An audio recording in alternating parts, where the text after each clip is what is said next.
Page 1. The V. Page 2. Struggle. Dr. Emanuel Lasker. 1907. Copyright 1907 by Emanuel Lasker. Centered at Stationer S. Hall. All rights reserved. LASKK Publishing Company. JI6 Nassau Street. YRJC. Page 3. Copyright 1907 by Emanuel Lasker. Centered at Stationers Hall. All rights reserved. Page 4. Preface. This book, though it deals with laws governing struggles in general, is the outcome of reflections upon the meaning of the approved principles of the struggle, generally on even terms between two brains called chess. The result of contests is on the chessboard much more clearly discernible than in other combats, on account of the checkmate that admits of no obscuration. And chess offers so many opportunities for study, its theory is so well tested, that it is an unrivaled educator in strategy. Hence, my activity in chess during the last 18 years has been a not inconsiderable advantage in my endeavor, extending nearly as long, to express the strategic rules valid on the chessboard in terms so general as to apply to any of the combats in nature. New York, January, 1907. Emanuel Lasker. Withdrawn from Seattle circumflex accent J. Page 5. Index. Chapters. Page. The Problem 5 Strategy 13 The Principle of Work 29 The Principle of Economy 35 Balance and Advantage for One Chance 58 The Principle of Logic and of Justice 69 Sufficiency of the Laws 94 Applications. Province of Faith and Struggle Aid Mere Maneuver and Rococo 31 Economy The Guide of the Defense 36 Lack of Economy is Ugly 39 Simplicity is Economy 40 Superiority The Condition for Attack 45 Brain and Idea 51 Justice in Chance 60 The Gambler 66 The Attack must be logical and just. 79 The Orator, the Physician, the Teacher 85 Music 91. Page 6. The Problem. Italy is an old reflection that life is a struggle. Darwin has expressed this idea more profoundly. He proved that the race, nay even the individual, is the product of the life struggles of its ancestors. The riddles of the cosmos can therefore be solved in one way only, by investigating the laws and principles which determine the course and the outcome of struggles. However, the book of the strategy of contests is yet unwritten. There are many who would even deny the possibility of the existence of such a science. Mystic conceptions of the nature of combats are as dominant as in the times when it was supposed that victory was achieved by the aid of Athene, when before important decisions the advice of the gods was asked, when their good will was solicited and after victory was secured thanks were offered by making sacrifices of various kinds, and where men thought that neither reason nor justice but the dictates of an autocratic power governs destinies. The idea of the dependence of human fate upon an unalienable force has brought immense suffering to humanity. The pages of history and contemporary life are full of illustrations. At the time of the solstices each family of the old northern races sacrificed its firstborn to the sun, believing that by such a great sacrifice the sun would be induced to return on its course and to bring warmth and harvest. It was only after many thousands of years, when the Christian missionaries showed that the sun comes back unsolicited, that these sacrifices ceased, and when they explained the sacrifice of page 7, Jesus, Yuletide became Christmas. The poetical dress of the Yule feast still exists. It has terrible purpose is now forgotten.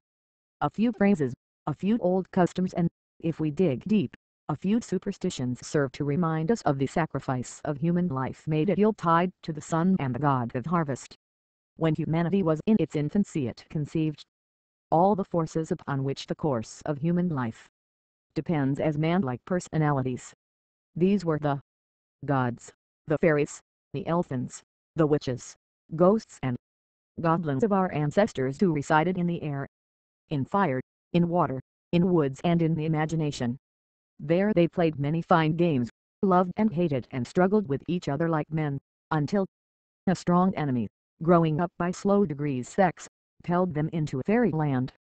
This destructive foe of arbitrary power is an instinctive tendency Monday to all life, out of which grew our ideals of justice. The just judge must not be moved by inclinations or prejudices. If he be infinitely just, it would be better for him not to harbor likes or dislikes whatsoever. For after he has heard the evidence, there can be no doubt as to his judgment. Every human being has an instinctive sentiment destined to play a role of such a judge.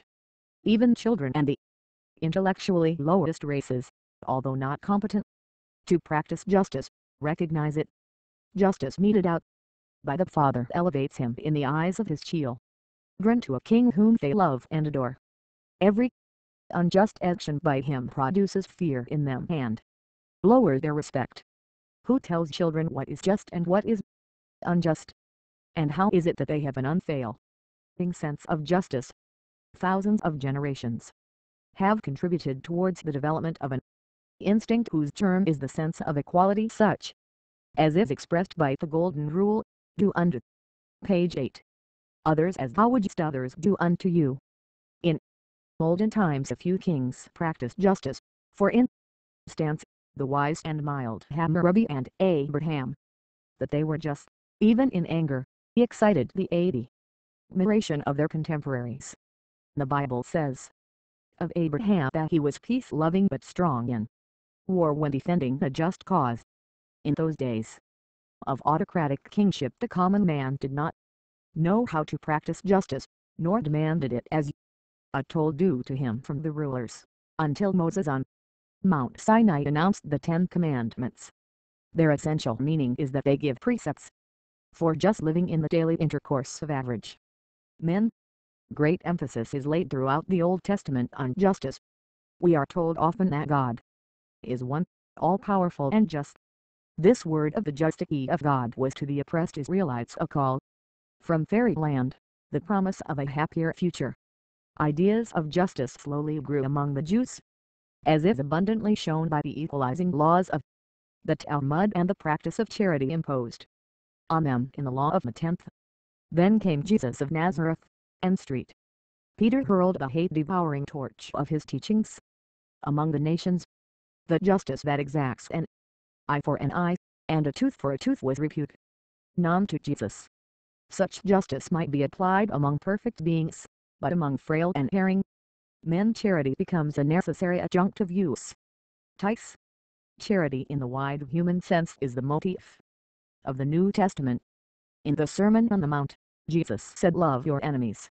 I say unto you that ye resist not evil." On the tempestuous sea he said to the sailors, "Why are ye fearful, O ye of little faith?" He promised eternal happiness to those who act right to men, damnation only to those who act wrongly towards their kind. These admonitions have never been, page 9, understood literally. Christians have killed their enemies in battle.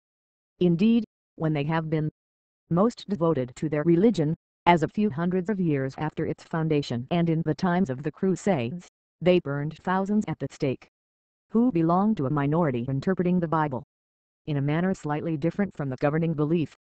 It would not be absurd to imagine that such acts might be just, but it would be doing violence to the word love to suppose that they conformed to the precept love thy enemies.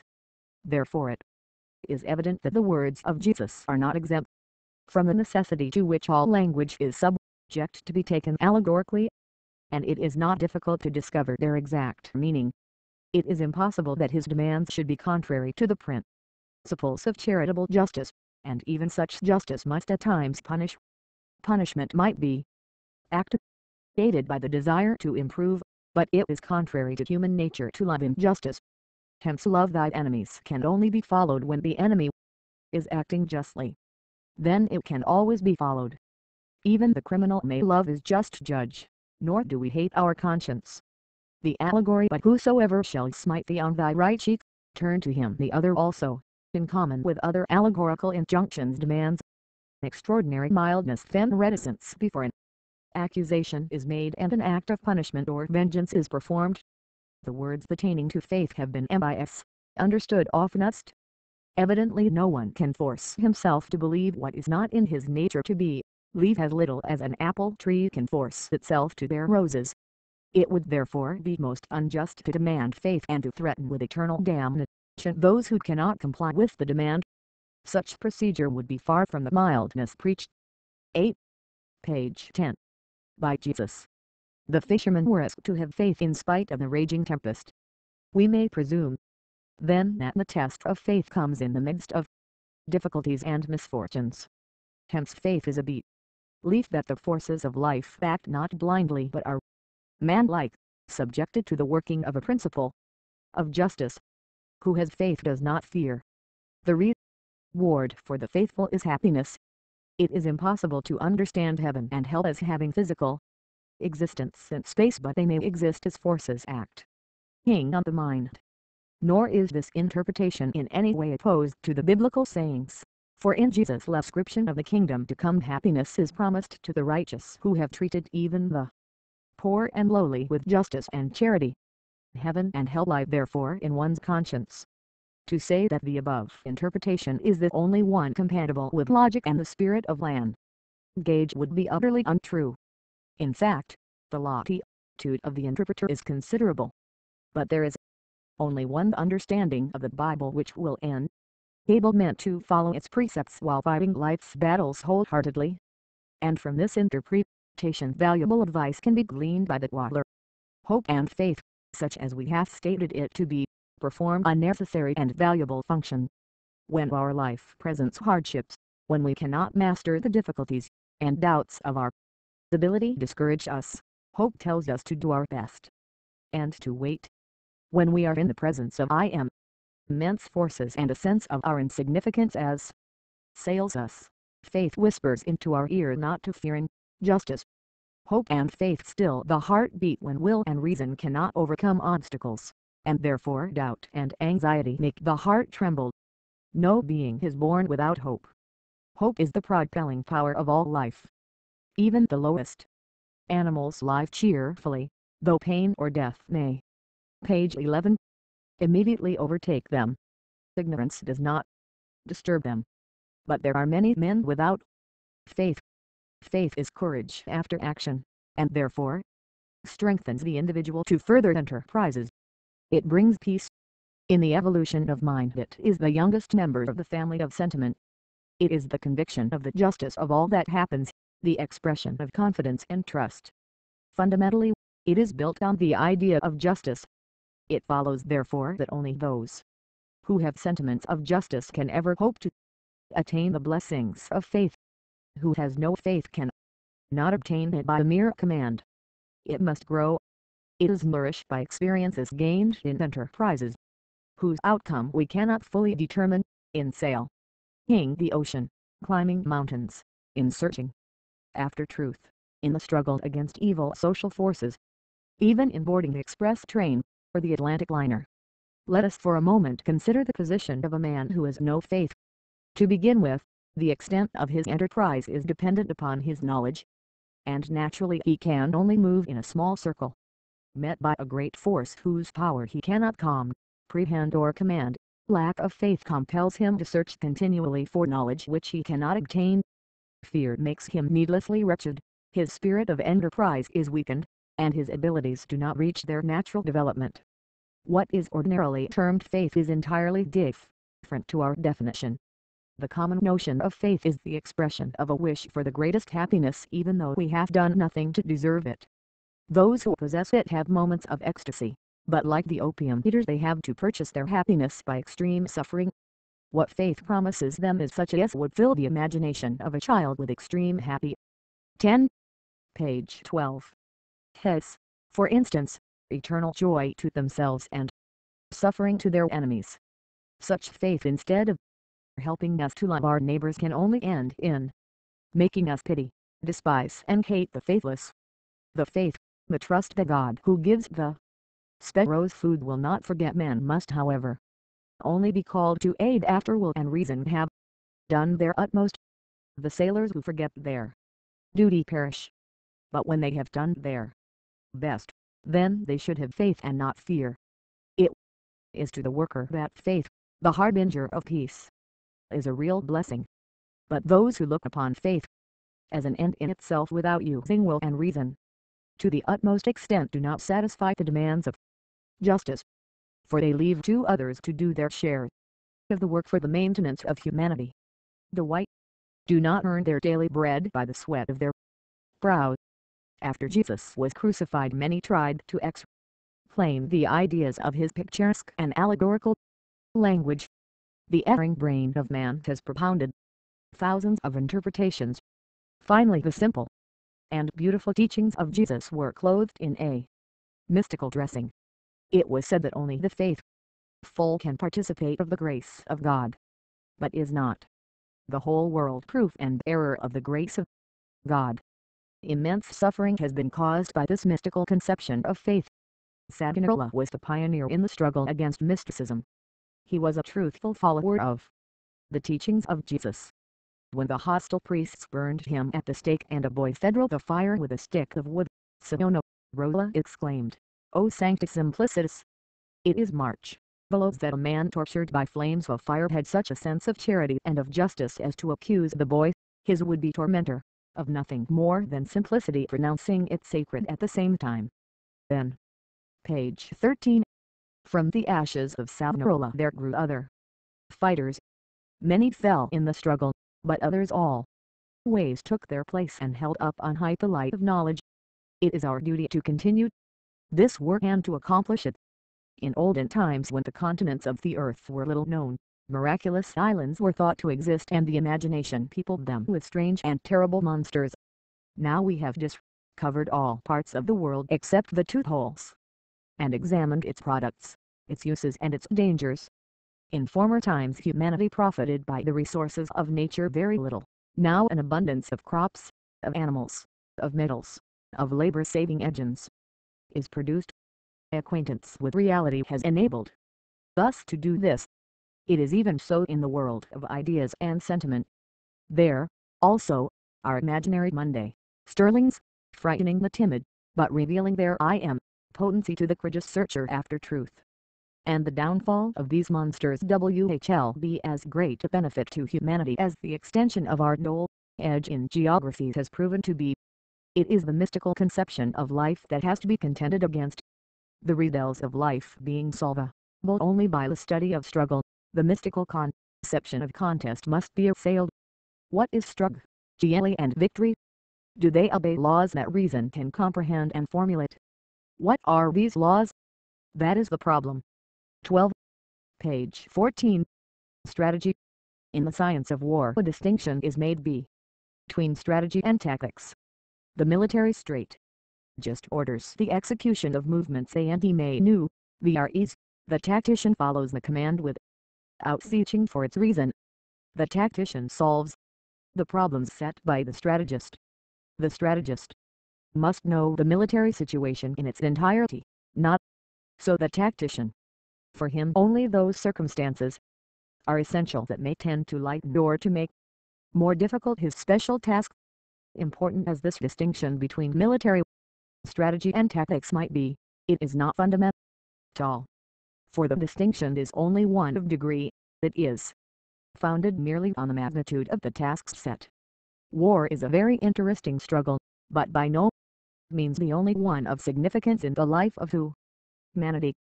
The world, in its largest as in its smallest parts, is full of struggles.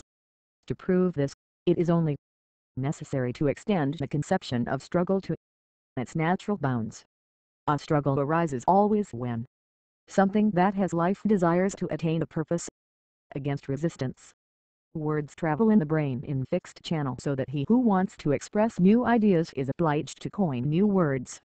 The struggle may be therefore here called a machine and alive in the above sense, be everything that is capable of development and regeneration, such as an animal, a plant, a race, a nation, a cell, an organ, a language, a sentiment, an idea and many other things. Many questions may here be asked. What is will? What is a purpose? Etc. etc.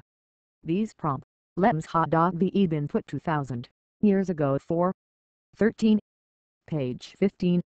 A satisfactory solution has not yet been found.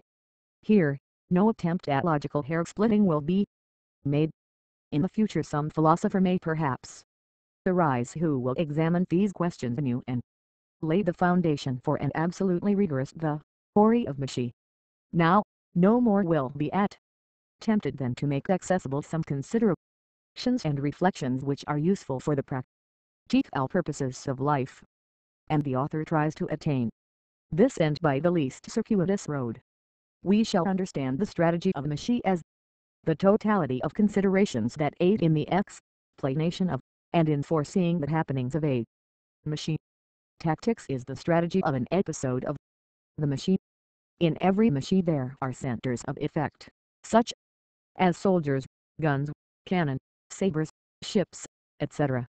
In war, they will be called the stratoi of the machine. Each status has, as a rule, several effects different in kind. The effect is therefore generally a multiple quantity. The unit of each effect that may be produced in the machine may be called a jaunt. The effect of a status is consequently a combination of various jaunts. To give an instance, a gun in the hands of a soldier can throw projectiles, which may pierce earth works of a certain thickness and may put exposed men or do combat. The gun has therefore a piercing effect of a higher or lesser degree, by means of which it can put men out of battle under various circumstances. The gun usually has a bayonet, and sometimes it has been used as a club, as in one of Blücher's battles.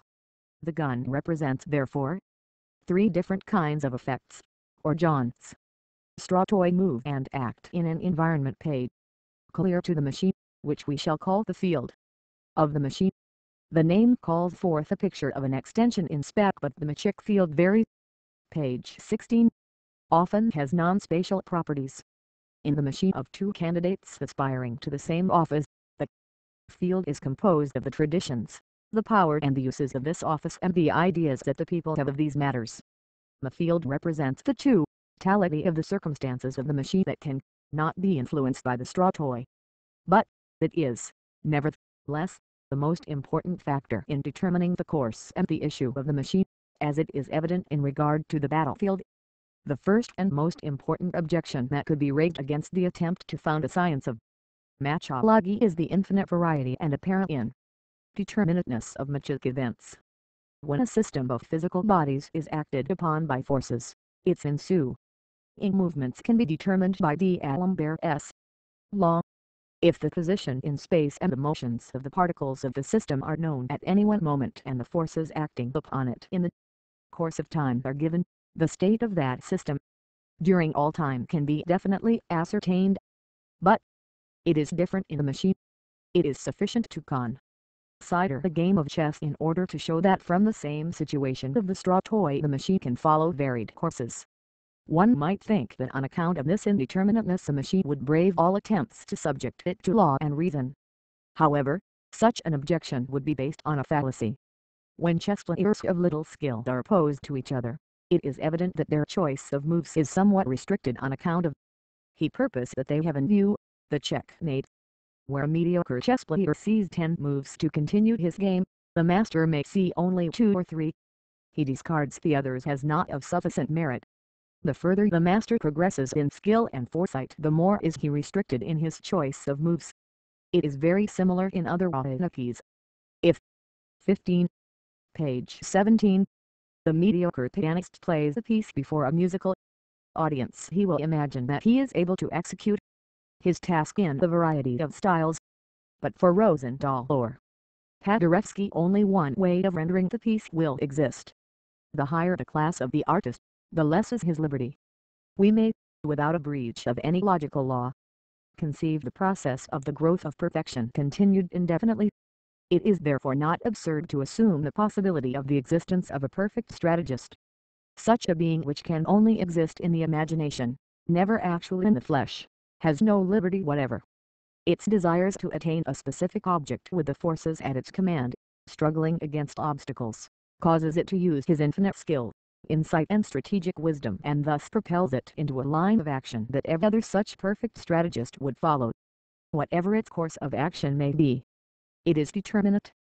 Ideal beings of this perfect type will be called machinides. A strategic action of a machinide will be called humakick. Any other strategic act Iondomachic.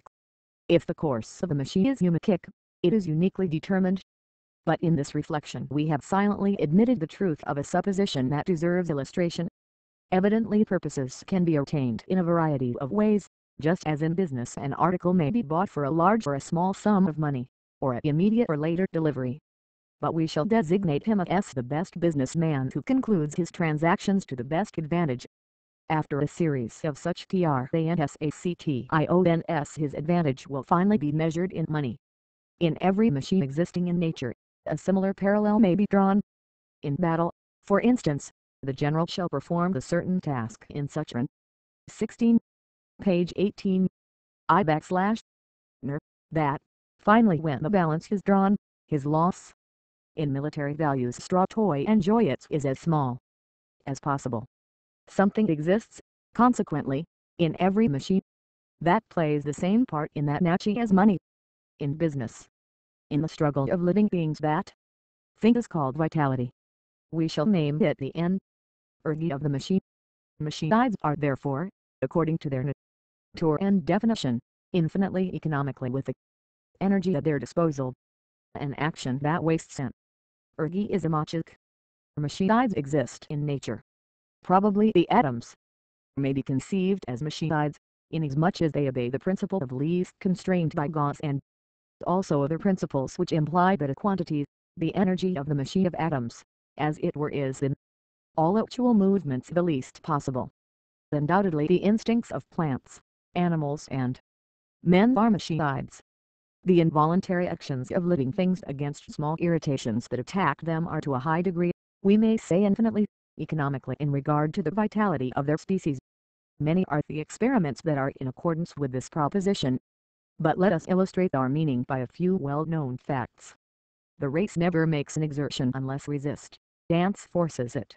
When resistance ceases, the organ, whose function it was to combat it, is given little nourishment, becomes finely dwarfed and is used for other purposes. No individual, not even a single cell, is all load to fall in life's struggle, but an effort is made to compensate the race. Before individuals die of infectious diseases that are a threat to the race, they struggle in fever and weaken their assailant, who in time loses its virulence. Animals flee before. Page 19. Superior force, but when they are wounded they furiously attack the enemies of their race before they die, although they know that for themselves they have nothing to gain by their act of vengeance.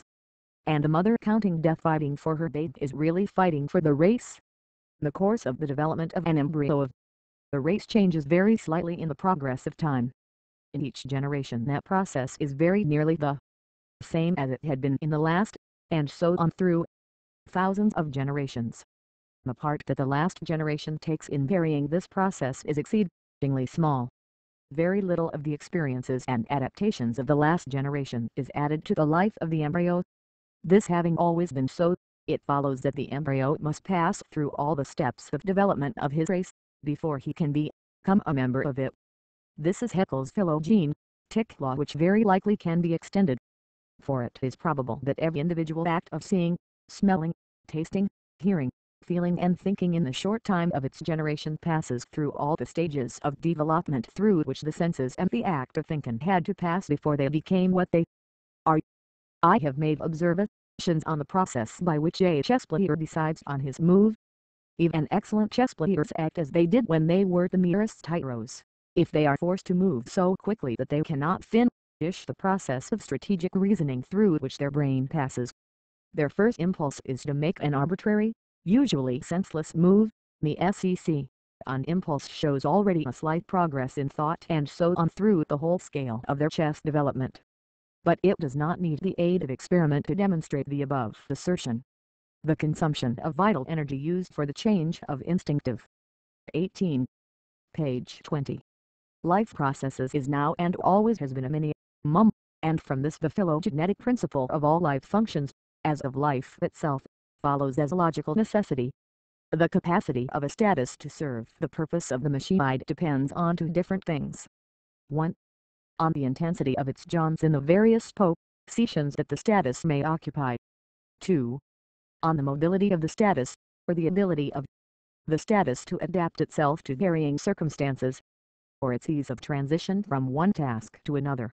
A man provided with a gun and bullets who lies behind a sand hill and aims his shots at immobile or mobile things or persons represents a jaunt of the same kind as a machine gun that dominates the same space.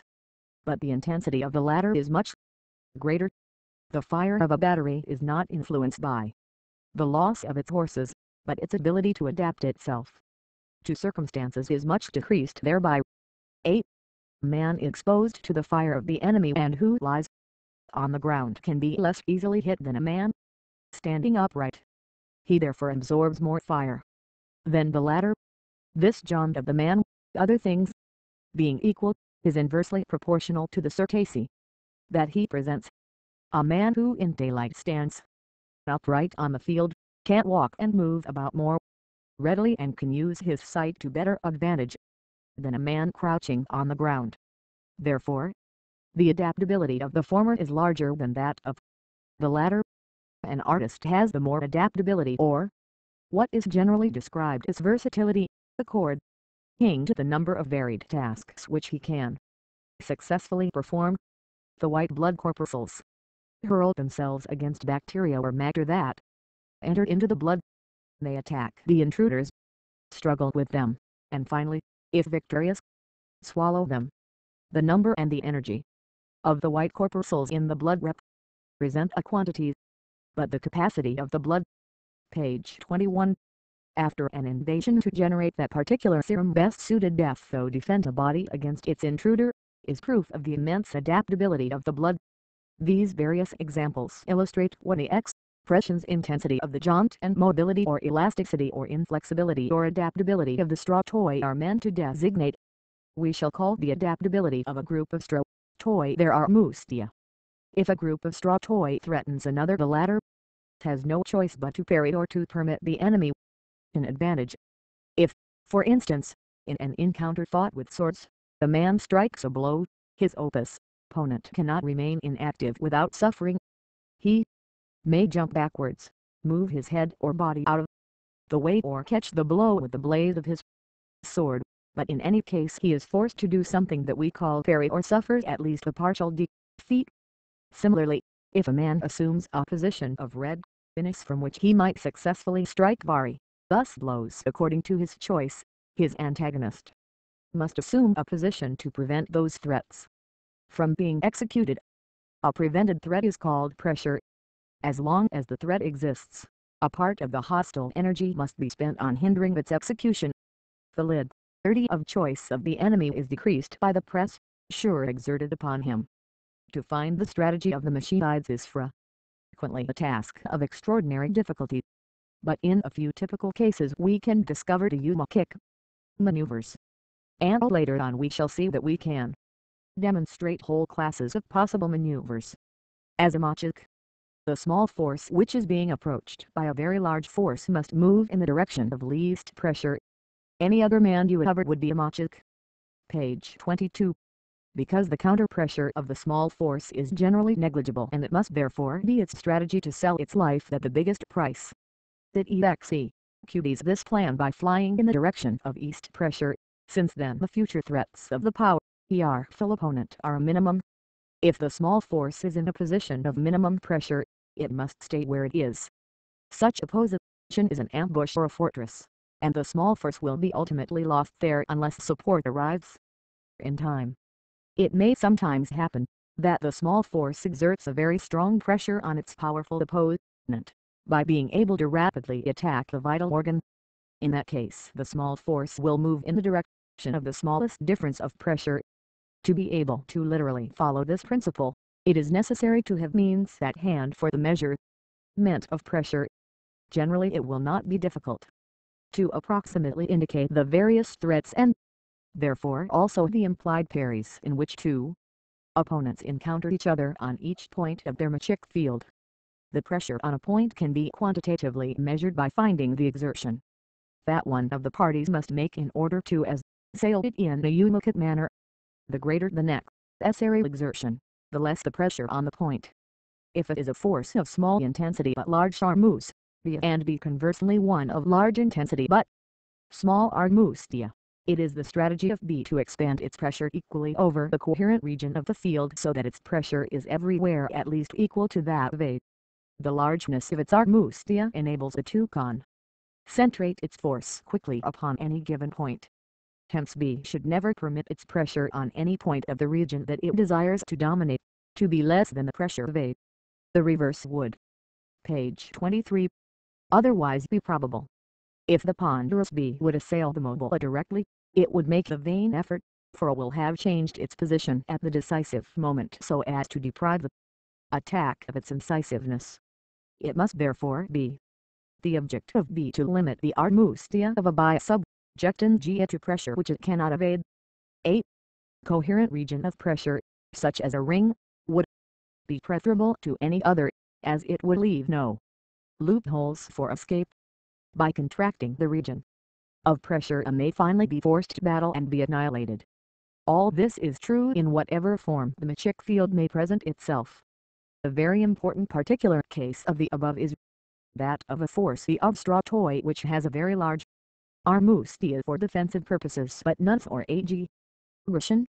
Such force is best established in a portion of the field where changes in the situation of the machine are not desired and where an attack is apprehended.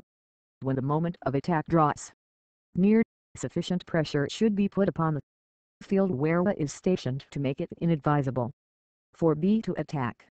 It will then be the best policy of B to concentrate his threats upon the point of A so as to force a defensive maneuver that will decrease the arbustia of A. After the arbustia of A is sufficiently lowered by this process, an attack by B might be undertaken and will not miss the point. If B has more important tasks on hand, or if it is possible to decrease the arbustia of A by force, B is obliged to assail the enemy from a different direction. For example, on the battlefield we have sand walls, ditches, wire entanglements defended by a small force but whose approaches are exposed to strong artillery fire. In chess a well-supported chain of pawns has the mobile and defensive prop. To 2. Page 24. Is above described to a. In law, the cross-examination of an unwilling witness is an instance. The case where A has a large arbustia for attack is illustrated in war by cavalry, torpedo boats, and submarine vessels. In the struggle of the races a mosquito is a very good example of such a force. In chess especially the knights and bishops play a role of an aggressive A. If A has a slightly larger arbustia than B and otherwise approximately the same intensity of effect, then it is best for A to avoid engaging his forces until he is profited by his superior arbustia. If he advances to meet B, the circumstances to which A can adapt himself more readily than B would not occur. But if it keeps at a distance from B, the pressure of B on A is very small and can readily and with ease assume the formation of his forces which would allow him an advantage over B. Thursday B would be obliged to make exertions to assail or to evade A, in either case a disadvantage. As an instance we may think of the combats between cavalry and infantry as occurred in the past. But almost in every machine instances will present themselves to us. Let there be three groups of stratoid, A, B and C. A and B belong to the same party, C is their opponent. A is equal or even superior in force to C. Let B have hardly any arbustia, the chained giant, for instance. It will then be the best strategy, e.g. Y of C, to attack B in its most vulnerable points or at least to threaten to do so, and it will then exert a tremendous pressure upon A. This type is very important, as its influence makes itself felt in every situation of the machine.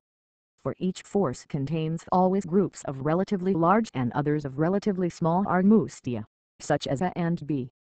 Page 25. The demonstration of the proposition is clear when we consider that the stratoid of small A arbustia have in proportion to their capacity for serving their cause only little power of resistance, and that they therefore invite the attack of their opponent. According to the definition of the machine, idiot must neglect no opportunity to gain much advantages. In the same way A must not permit the time when C attacks B to pass by unprofitably. Therefore A will rapidly concentrate high forces upon C, more particularly upon the most mobile forces of C. The battle between the most mobile parts of A against the most mobile parts of C will ensue, and C will in this be defender, but aggressor against B. The parts of A and C that cannot very quickly reach the scene of action will in this fight be hardly more than spectators. The machine sides can almost leave them out of their calculations. The types above enumerated occur rarely by themselves, but jointly they occur in each machine, and in each situation of the machine. The maneuver of the machine side will accordingly be such as to express all the various elementary strategic principles at once. Mathematically speaking, its maneuvers will be the resultant of the different simple maneuvers that it would choose, were the types of positions as simple as they were described above. We are therefore able to sketch the course that the machine between two machine sides will follow, in a general manner.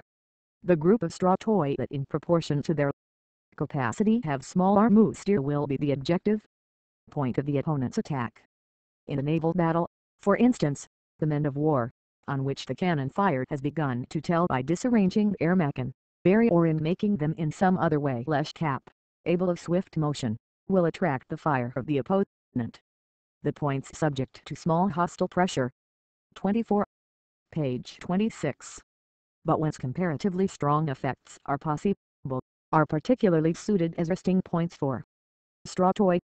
Other places will generally be points of transition for straw toy. And the larger the armustia of a straw toy, the more pressure it will be able to withstand, or, as we might say, to absorb. In case of an attack by superior force, the line of retreat will be that of least pressure.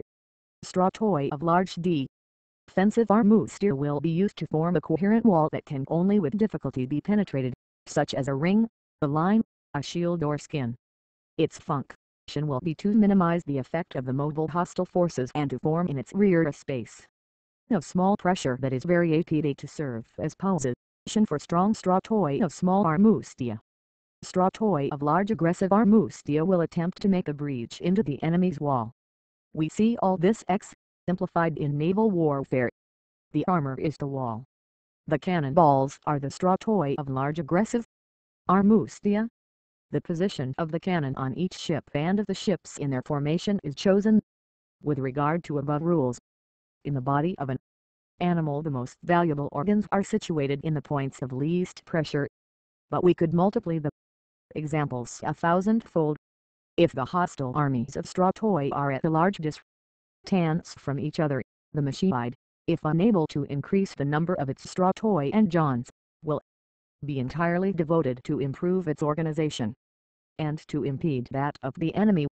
The purpose of organization is to increase the armustia, for instance by seeing to it that the straw toy do not obstruct each other but have a free field for their effect. Its aim is also the formation of a wall that has to serve as the most advanced coherent line of defense against raids of the most mobile straw toy of the enemy. When the hostile forces approach each other, the task of organization is over. 25. Page 27. Shadowed in importance by others. But even then it is by no means negligible. On the contrary, amid the clash of arms the process of organization is quickly proceeding to furnish lines of reserve force when they are most needed. And a process of organization, reorganization and disorganization is going on during the whole course of a Machi. It is impossible, without the aid of the principles that will be discussed later on, to give a more detailed and accurate description of the Machic process, but even the outline of it as given here is capable of teaching many lessons. For it is on account of their universal applicability and the ease with which they can be applied, that these maxims are valuable to the average man. Whether a man is occupied in business, or study, or art, or social life, or playing or with competing in a contest of grave consequences, it will generally be an easy matter for him to determine the field of the struggle and the straw toy, and to obtain at least an approximate idea of their effects and johns, their armustia and their pressure. And thus by following the principles laid down, his action, though he study the situation very little, will at least approximate may kick action to some extent. Ordinarily, men act very foolishly in maches that they have examined little. They make the most elementary mistakes, in direct opposition to the above common sense rules.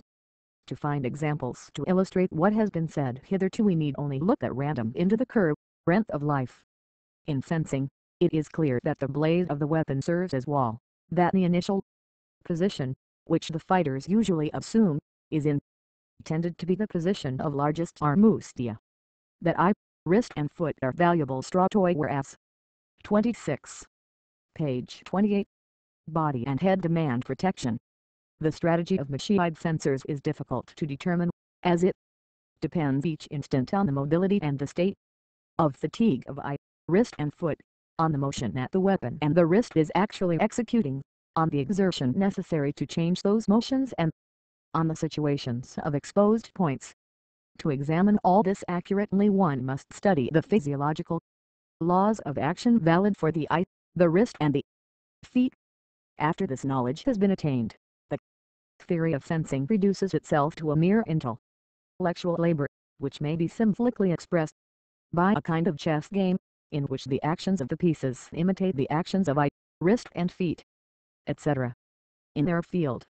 To acquire skill in fencing, it is necessary to train the brain, the eye, the wrist, and the feet for rapid and accurate execution of their various tasks, or otherwise one would be able to tell how to fence but unable to execute one's strategy. It is very similar in boxing. Here the fist is seat of the attack, the bones of the arm form the wall. The weaknesses are a certain point on the chin, nose and eyes. Eye and foot are again valuable stratoi, as also the muscles of the arm, some other muscles, the weight of the body, and finally the ability of the head are of importance. But the wrist plays here only a small part. Or let us consider the moches of a businessman. The profit which his activity or his wages bring, the work or the money that they save to society, represent his stratoi for aggression. The advertisement in every shape is an army of very mobile stratoi penetrating into the regions of large pressure. His capital and his credit are his mustia, as they enable him to attack a variety of tasks. His wall against intrusion is mainly his bookkeeping, the system that he follows, which enables him to detect the most mobile enemy of the 27. Page 29. Businessman error and obscurity. The strong, best and most aggressive hostile stratoi are better or cheaper merchandise. Other enemies are tasks that he is to solve, such as the getting of orders, obtaining payments from his debtors and transporting his merchandise. The machine business man solves these tasks according to the principle of economy that will later be discussed. The machick field is the consuming and purchasing public, its laws and the buying power of money. Page 30. The principle of work. To the extent to which the stratoi accomplish effects on parts of the machick field, or destroy or absorb effects of the enemy, or reduce the hostile armustia by threats, or promote the common aim of their army in any way, they execute machick work. This work is a quantity. It is not very difficult to determine, at least approximately, its magnitude. It is true that the machick work of stratoi is a very much more complicated conception than that of the machines or physical systems.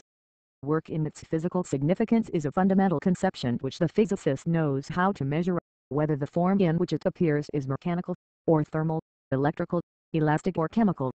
In maches the work, as defined above, appears in an infinite variety of ways. In war the number of hits of the rain of bullets count as work. And if the enemy by a threatened fire is restricted in its mobility, the work is potential, and its value may be found by determining the loss that the enemy sustains in its diminished effective power. In boxing, the work accomplished can be measured by the fatigue produced by the blows on the bodies of both antagonists, to be accurate, as the difference of the fatigue of each. And since every muscle has a different value for the boxer, all muscles drawing upon and therefore fatiguing the heart, the fatigue in its resultant effect is, as mathematicians would express it, a linear function of the fatigue of the various muscles of the body. In chess the capturing of the hostile men, the domination of the flight squares of the opponent's king, and the attack of squares where pawns advance to queening count A equals work. The values of these At page 31. Categories of work change with the position, but only very slightly. From these illustrations it becomes fairly evident that to find an approximate estimate of the magnitude of much work is a task that is always possible, though it may become complicated, and that the approximation with sufficient labor may be extended indefinitely. The success of an army of straw toy depends on its work. They must accomplish effects in order to gain the victory by force. This is a truth which appeals to our reason with axiomatic force, but, strange to say, there have been times when it was disregarded. Jesus said, "By their fruits ye shall know them," and he pointed out that the goodness of a man must not be gauged from the intentions that he professes, nor by his own estimate of himself, be it high or low, or even by the judgment that others formed of him, but by such of his actions as are the outcome of a conflict in which his sense of justice and charity triumphs over sentiments of a lower order. Even in warfare the principle of work has not always found credence. At the time of Frederick the Great the aim of the generals was to gain victories by subtleties in strategic maneuvering. At the Battle of Luthern the Austrians, 90,000 strong, many of whom had not fired a shot, fled before 30,000 Russians, because the Prussian cavalry was in their rear. The belief in positional advantage had degenerated into an unreasoning superstition. The value of strategy, which undoubtedly exists, had by a series of brilliant strategic successes come to be overestimated. Maneuvering as opposed to a straightforward and simple striving for machic effects can only be successful as a stratagem against an opponent who believes in it. But let those methods be adopted against Napoleon, and the results cannot be doubtful. 30. Page 32. Another instance is Rococo. It is perhaps in the nature of the human mind that a mental force, like a pendulum, once it has begun to act does not immediately lose its energy when it has reached the point of equilibrium. The retarding force must be given time to counterbalance the driving force before the point of rest is reached. And then the process repeats itself in the reverse order. In art such a struggle between the thing to be expressed and the form of expression is continually going on. In the Rococo period the outward shape, in which its literature, its paintings, its music and its other manifold works of art appeared, was original, clever and, in a certain sense, beautiful. But they were void of content and import, and from this lack of proportion failed to sustain or even excite the interest. At the present time the work of art must convey a message, and it must do so in terms simply and directly appropriate to the subject matter. It must touch and move.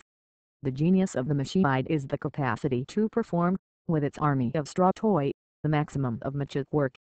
The machine therefore, in every moment and with every maneuver, strives for results. If, for instance, the weaknesses of the opponent are great and his armustia is consequently small, the machine will force him into energetic action. And if the opponent holds a strong position, the machine will weaken his armustia by threatening effects. The maneuvers of the machine are in every case calculated to achieve much work. The magnitude of the work that a group of straw toy can perform under all the varying possible conditions that may present themselves in a machine, is an index of the machic value of that group and may briefly be called its value. We, page 33, do not do violence to the word by this definition.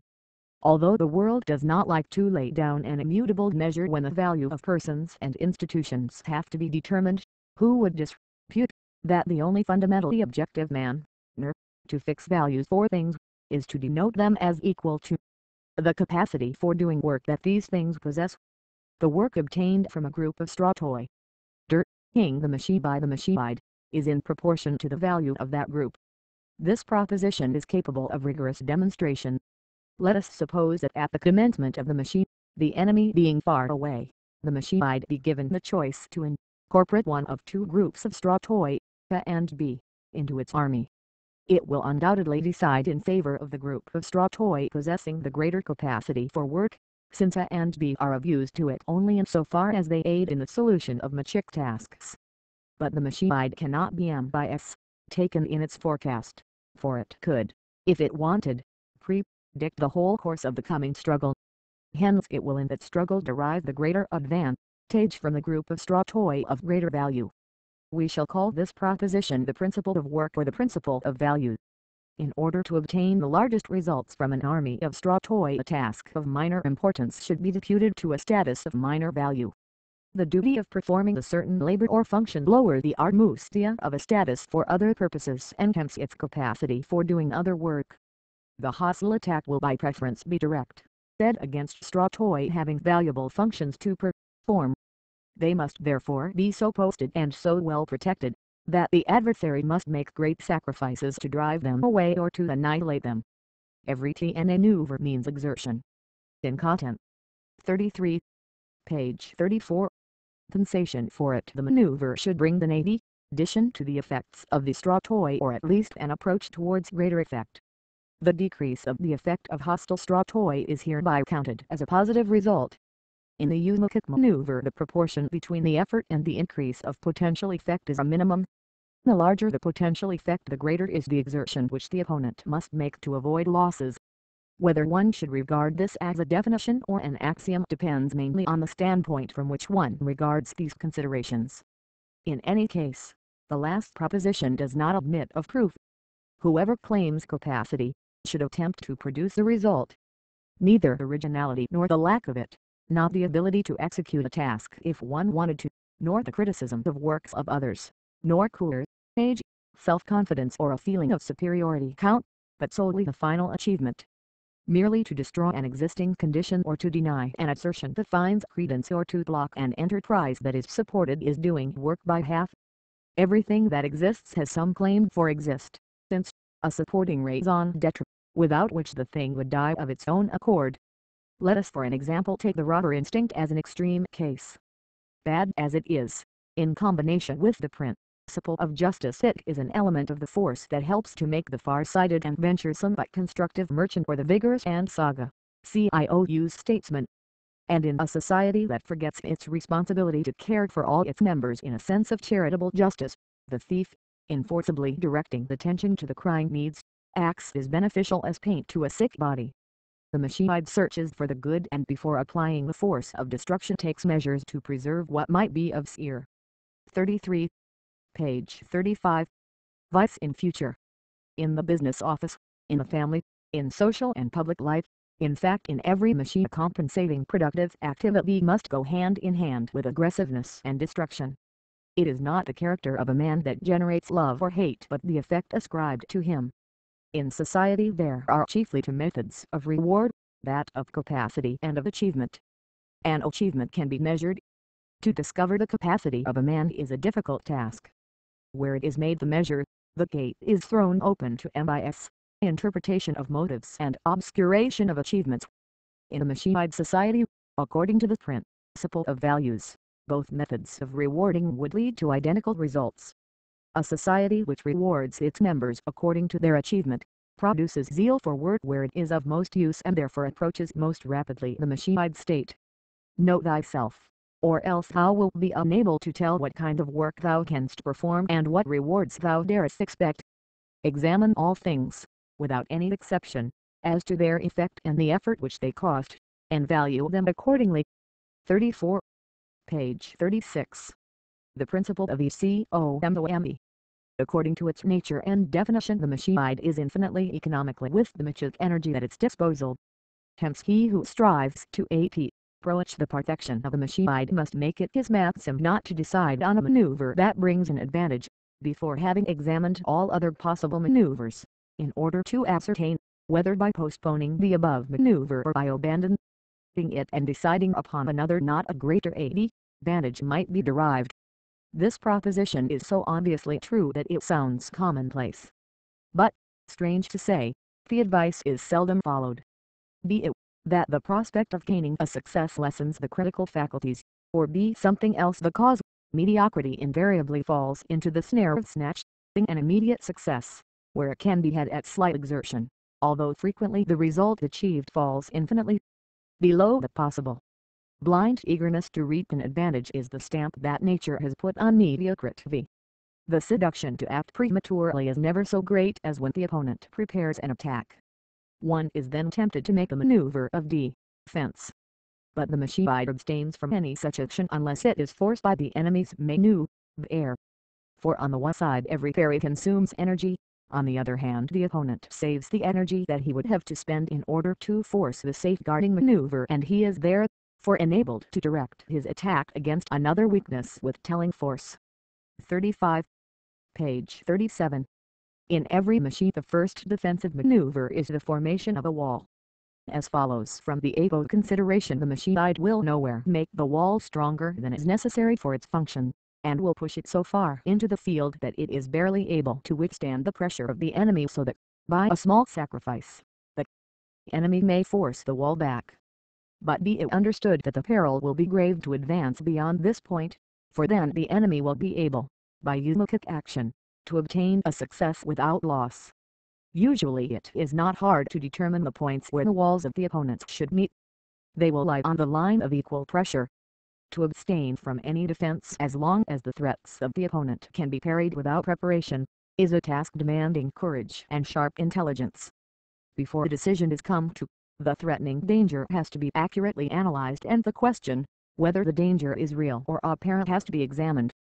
In order that a defensive maneuver should conform to the principle of economy, it must be executed with the least effort that is sufficient.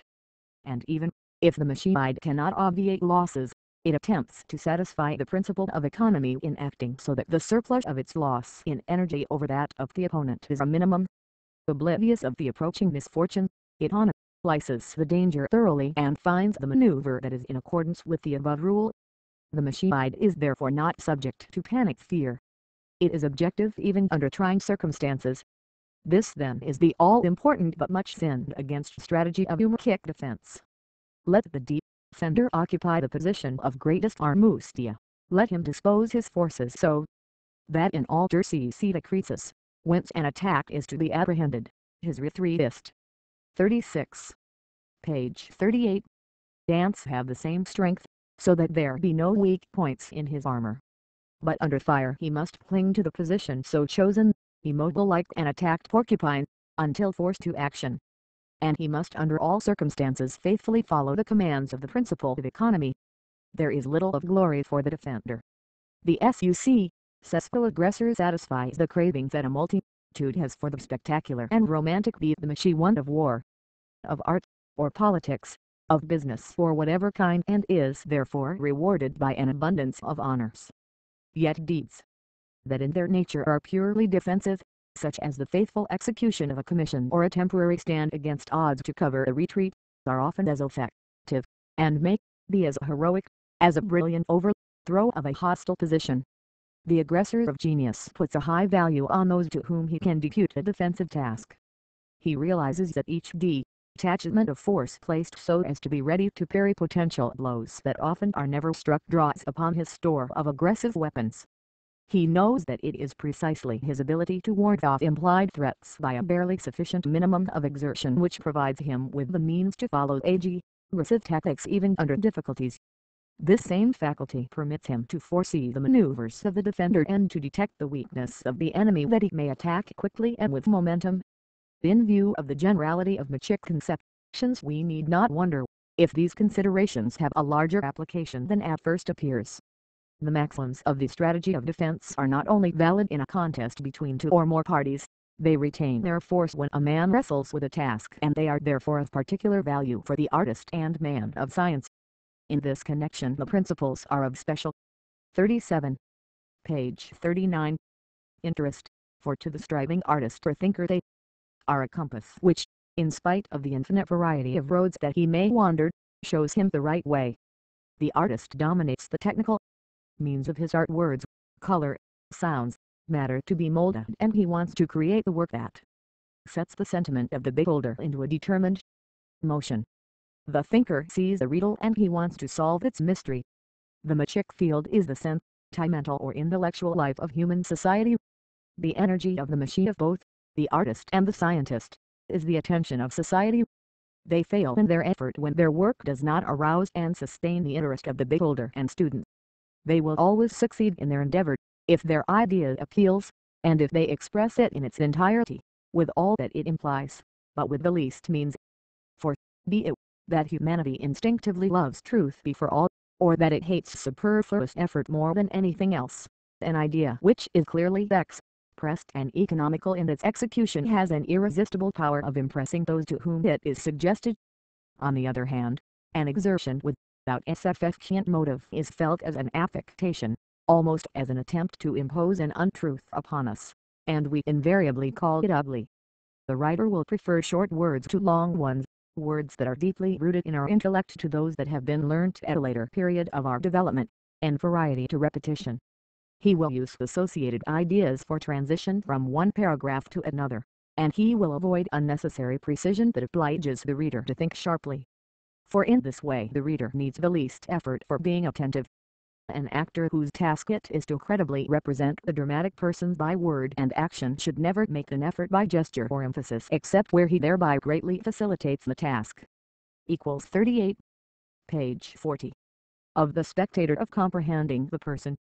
If he overacts his part we are put out of humor. Those who view with disfavor an attempt to subject the beautiful to an analytical research should read criticisms of acknowledged value dealing with works of art and artists. The critic demands the use of the simplest means and complete exhaustion of the motif, and he condemns everything that is unnecessarily fatiguing. He insists, for instance, on accuracy, sharp characterization, and intelligible rendering. What he otherwise demands refers to the technical skill of the artist or to the idea underlying the work, but not to the execution. We appear therefore entitled to draw the conclusion that the creative artist should strive for naught else than to produce effects by proportionate means, as the principle of economy requires. The comprehension of work of economical execution is always accompanied by pleasure, which is especially strong if the work is apparently not economically. The effect of witty remarks can be traced to this source. They are often apparently ubiquitous or contain apparent repetitions, but they are in fact precise and to the point. The work which has a manifest lack of economy and which thereby illustrates often committed errors is always humorous. The efforts of a clown or long sentences composed of well-sounding words that have no meaning, or caricatures are instances. Some years ago Wagner wrote the book on the simple life which created a great impression. As I view it, simplicity, in the senses used by the French author, is synonymous with economy. The task is simply executed if it is done without giving attention to any other purpose. The simple man strives therefore to attain economy, because an 39. Page 41.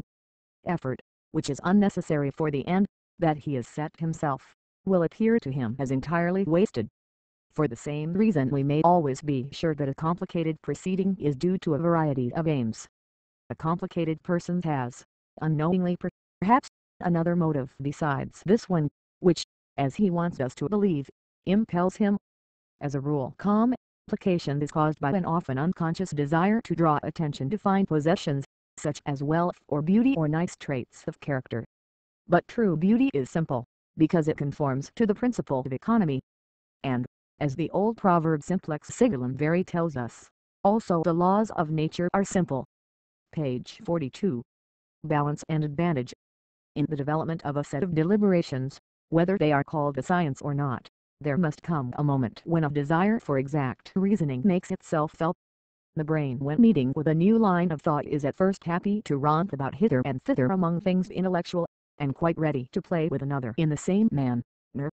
But the moment that a line of investigation is consistently followed, and the intellect, taking a glance backwards, measures the large distance that has been covered, it suddenly loses its playfulness, becomes afraid and diffident, and, for the purpose of making sure of not having been deceived, rigorously investigates what it before had been easily persuaded to take for granted.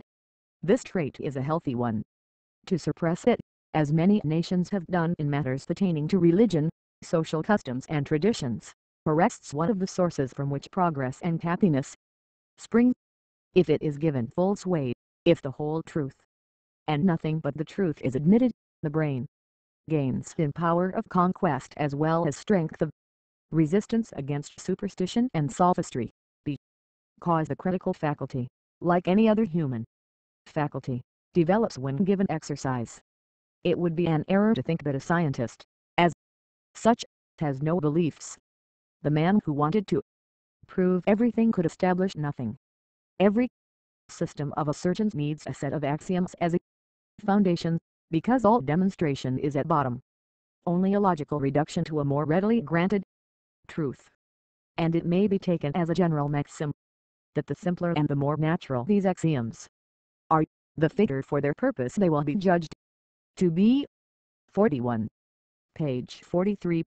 In our investigation we have now come to a point where certain abstract conceptions have to be then and explained and studied. It is true that many experiences have made us familiar with these conceptions, but this is all the more reason why we should care to find out whether we have known them really well, and whether we have estimated them at their true value. It is, therefore, only fair to those who want to be critical, as well as to ourselves, if we want to do away with our embarrassing and perhaps hidden uncertainties and doubts, to state a complete set of axioms upon which the theory that will be developed can rest. Our first assumption is, when all parties to a machine are led by machine sides, no proposal of whatever kind can be welcome to all of them, though it may be indifferent to all of them. If men are the leaders of the various parties interested in the machine, there are reasons why the assumption should not be true. Men may be mistaken in their judgment of the consequences of machine maneuvers. They may esteem an advantage what is the reverse. Besides, it is usually impossible to limit men's interests or even to enumerate all the parties in some way concerned in a machine. But machine sides have a perfect judgment, and their interests are entirely identical with that of the party they represent in the machine. Our second axiom is that of continuity. According to a Latin proverb, nature does not jump. A transition from one state to another is always continuous.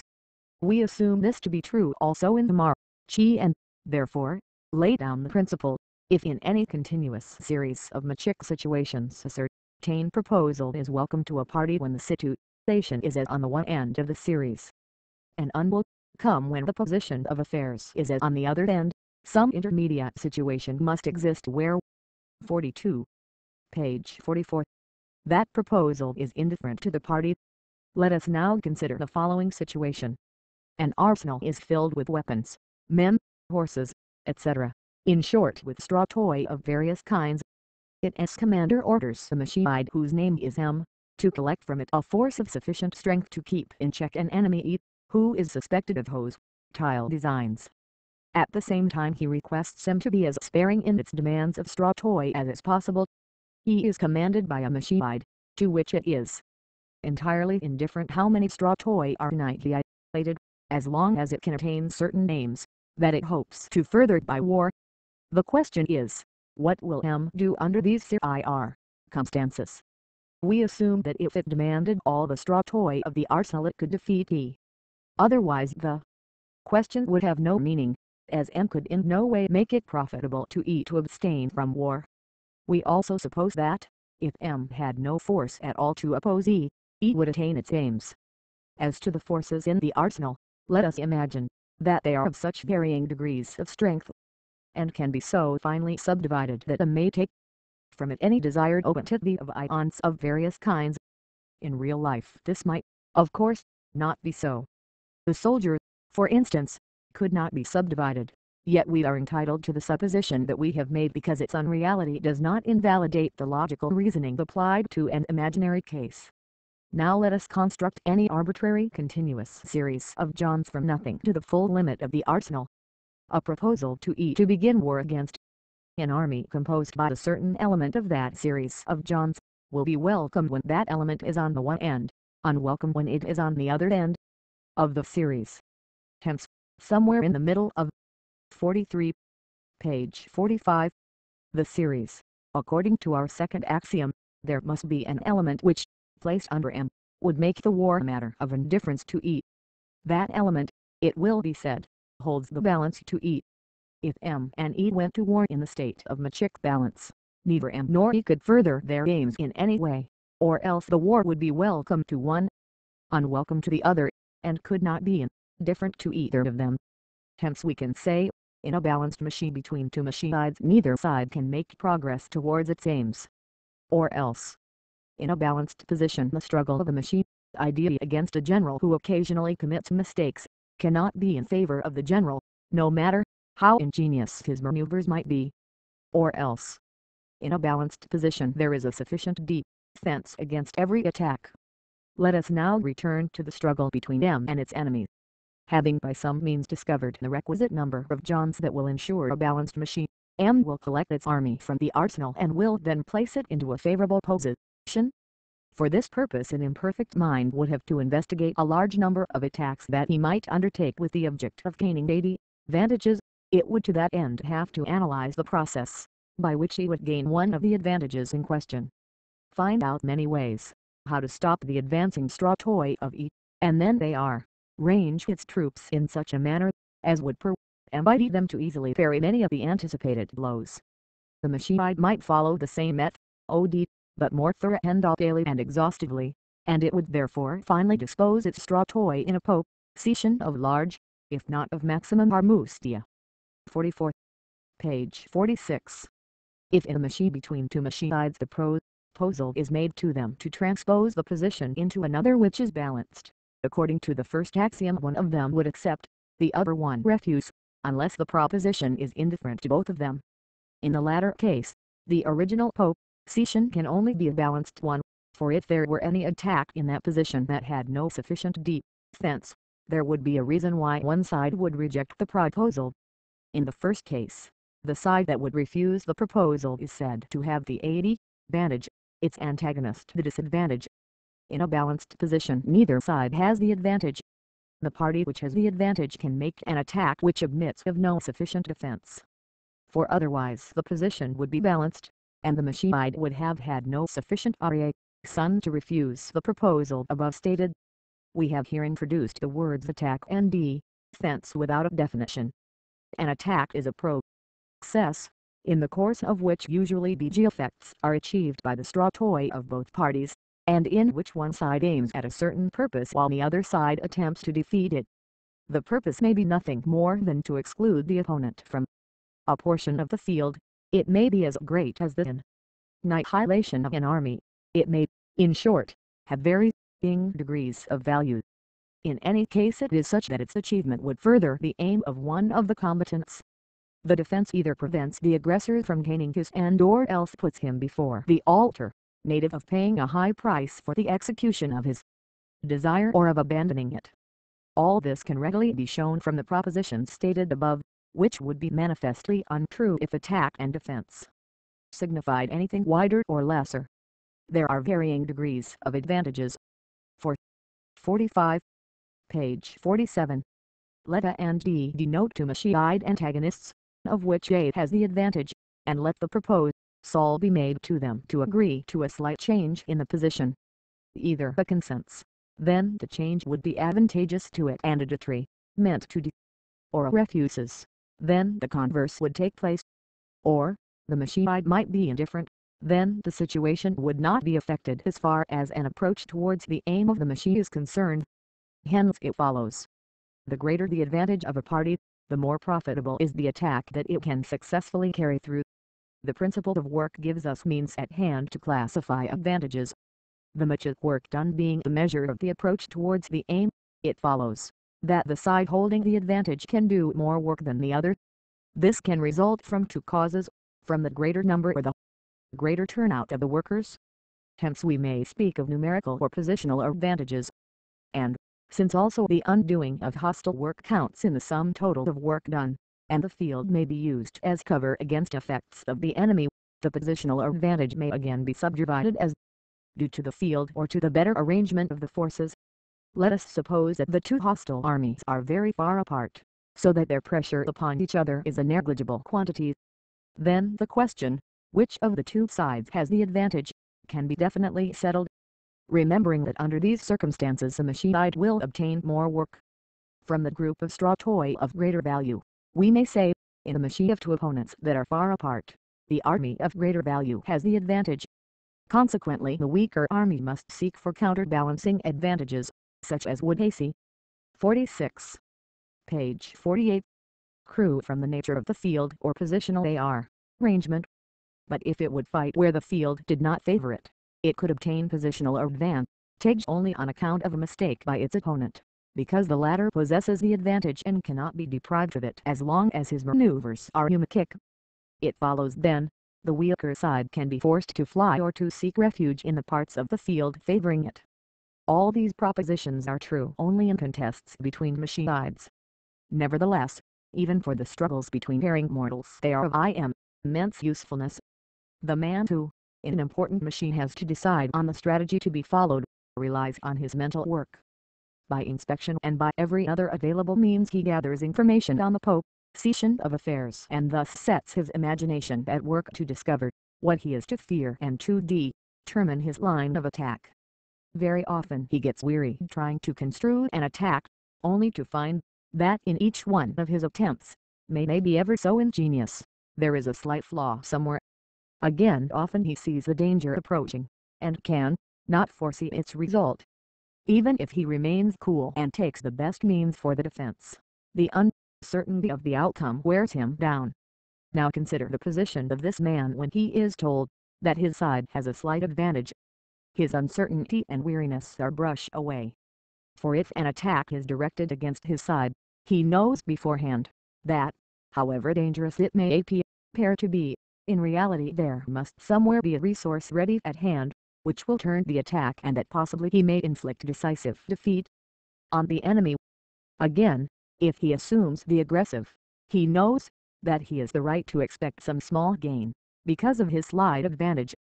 47. Page 49. Or let him know that he has a slight disadvantage, he will then at the outset realize that he must avoid aggressive action and look for safety in a firm position. He will not push his wall quite so far as the antagonist. Should the enemy press him hotly, he has the comfort to know that what best defends his loss can at the worst not be very severe, as it must be in proportion to his disadvantage that is only slight. The attack of the opponent even gives him the hope to retrieve his fortunes, for in the violent actions of a lively aggressive movement large effects may be rapidly achieved. In either case, before he begins his search to find the right strategic maneuver, he is assured that the heart-rending experience of wearily and patiently seeking a phantom will not be his. The methods of driving an advantage home, diversified as they are, have a few common traits of which, in what follows, a sketch is drawn, that, however, makes no claim on accuracy or penetrating analysis. If the armustia of the opponent is small and if one is not pressed for time, it is advisable simply to cut off the retreat of the enemy. This cannot be a difficult task. The foe is then obliged to make a desperate attack or to surrender. But if the gain of time is important, it is necessary to conduct an attack without much preparation. The onslaught must of course be directed against the greatest weaknesses, as shown in the chapter Strategy. The attack must strike quick blows. Every maneuver must be calculated to increase the immediate effects of the straw toy, until one vital spot of the enemy after another is vulnerated. To carry through such an attack, the very large preponderance of force in the decisive points is, however, necessary. Otherwise, against a cool-headed and enduring enemy, the attack may end in disastrous retreat. 48. Page 50. Although we use the terms of warfare, we may apply these considerations to pacific pursuits, such as, for instance, the invention of a patent. The enemy is in this case the inherent difficulty of the task, and the straw toy are our brain cells. When the inventor has brushed some of the obstacles away, the armustia of the enemy has decreased to that extent. Patient investigation of the problem from all its various aspects is the right strategy, unless one is pressed for time. In that case the battle of the brave brain cells against the stubborn enemy will ensue, in which many heroic deeds, if the task be difficult, have to be performed before the victory is achieved. If the armustia of the foe is large, it is necessary, before a forceful attack can be aimed at him, to lower his armustia. Whether this is possible depends altogether on the situation and mobility of his weaknesses. Even if only one of his weaknesses can be attacked, there is almost the certainty of a great victory. The attacked weakness requires a defense. The defensive force may be attacked. Another parry is forced, and so, little by little, the armustia of the enemy is exhausted by threats. If, after continuation of this process, one has still unemployed force, whereas all the power of the enemy has been drawn into action. The decisive victory may be attained by assailing with a reserve force a vital point. A philosophical dispute or a legal contest is an example for such a machine. The party that holds the advantage forces the opponent to submit to the decision of questions, so as to impede both parties equally in their choice of arguments. At the end some argument decides that, by dint of the preceding decisions, has become unanswerable. The process described above is greatly facilitated if two equal forces of the opponents enter into a contest or bind each other. And it is. Point 10. Page 51. Quickened, if they annihilate each other, unless the enemy rids himself thereby cheaply of a status of small armustia that might draw him into a big action. The weaker side must therefore avoid to bind its forces and rather resign weaknesses of small armustia to their fate than risk a decisive engagement, unless in a very favorable position. In fencing, boxing, jiu-jitsu and other physical struggles the forces of the two combatants bind each other when fatigue is produced. It is therefore advantageous for the stronger party to fatigue the opponent, even though he wears himself out in an equal ratio. He can accomplish this by force, in making threatening motions that require for their defense as much exertion as the assailant gives out for their execution. And if the weaker side makes an attack, it should be the policy of the party which holds the advantage in strength not to merely evade but rather take the blow, in whole or in part, and give one of equal vehemence in return. In fencing, however, such tactics are very difficult of execution, because of the usually dangerous nature of the wounds produced. The problem is greatly complicated if great strength is opposed by great armustia. It would then even be difficult to determine which side has the advantage. In spite of the disparity in strength the struggle may be balanced, as the boxing encounter between Sullivan and Kilrain exemplifies.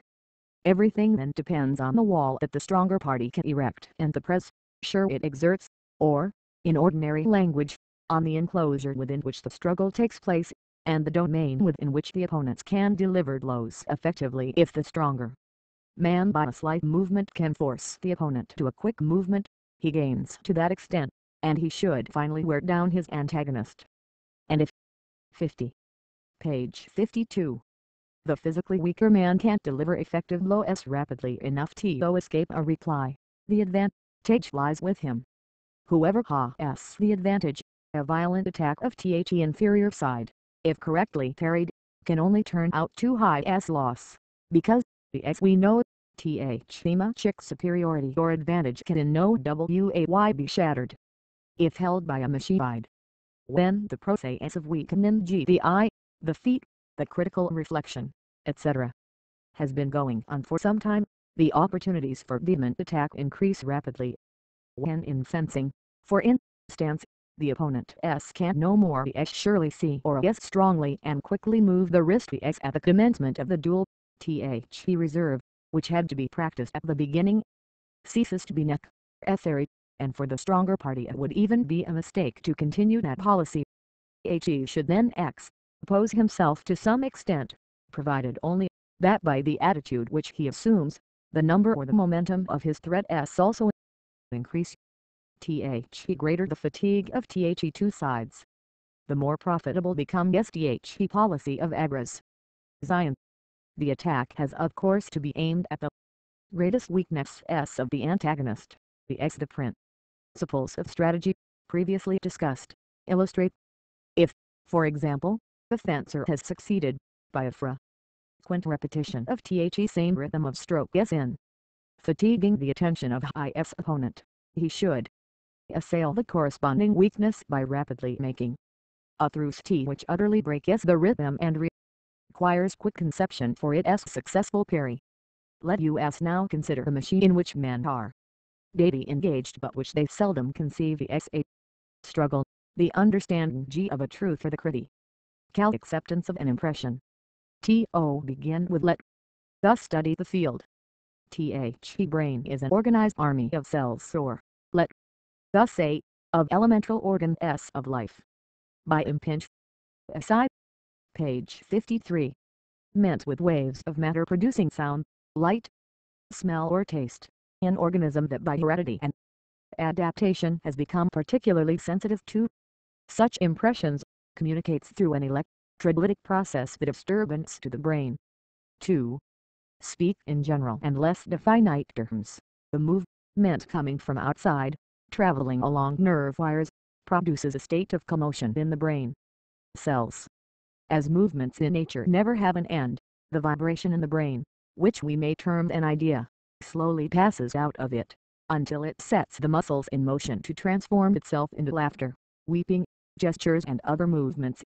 In this process the original idea, in continually weakening and spreading, produces motions corresponding to sets of other ideas but with diminished intensity. These are the ideas associated with the original impulse, which, as the idea is given time to work its way, insensibly fade below the level of consciousness. They are productive of the state of low consciousness that we call dreaming.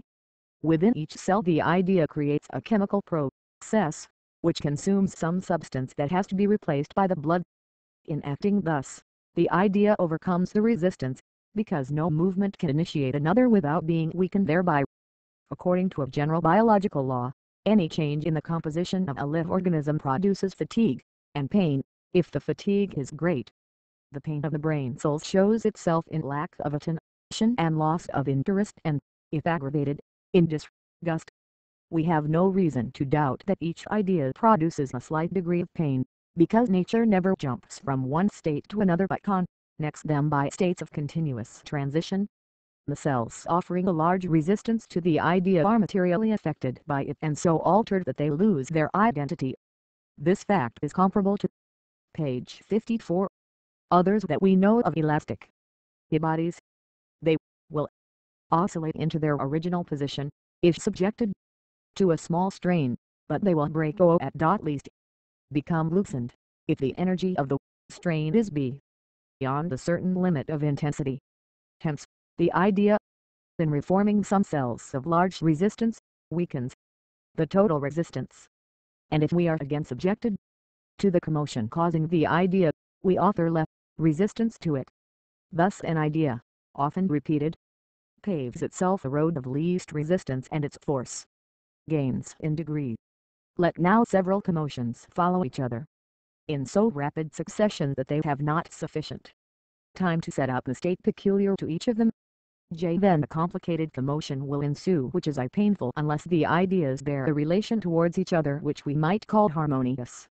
The piece of music may serve as an example. Each individual note is an impulse to which a certain vibratory state in the musical center of the brain corresponds. If, before this vibration has ceased, another is superimposed, the dreamy, half-conscious calm motion due to the first note is still in existence, while the full force of the second tonal attack is developed. The dying motion due to the first tone may support the energy of the second tone. Then we have harmony. If they antagonize each other, we have discord. The same is true of color. To each color there corresponds another with which it is most in harmony, and this correspondence is the same for all human beings. Red and green are, for instance, so related.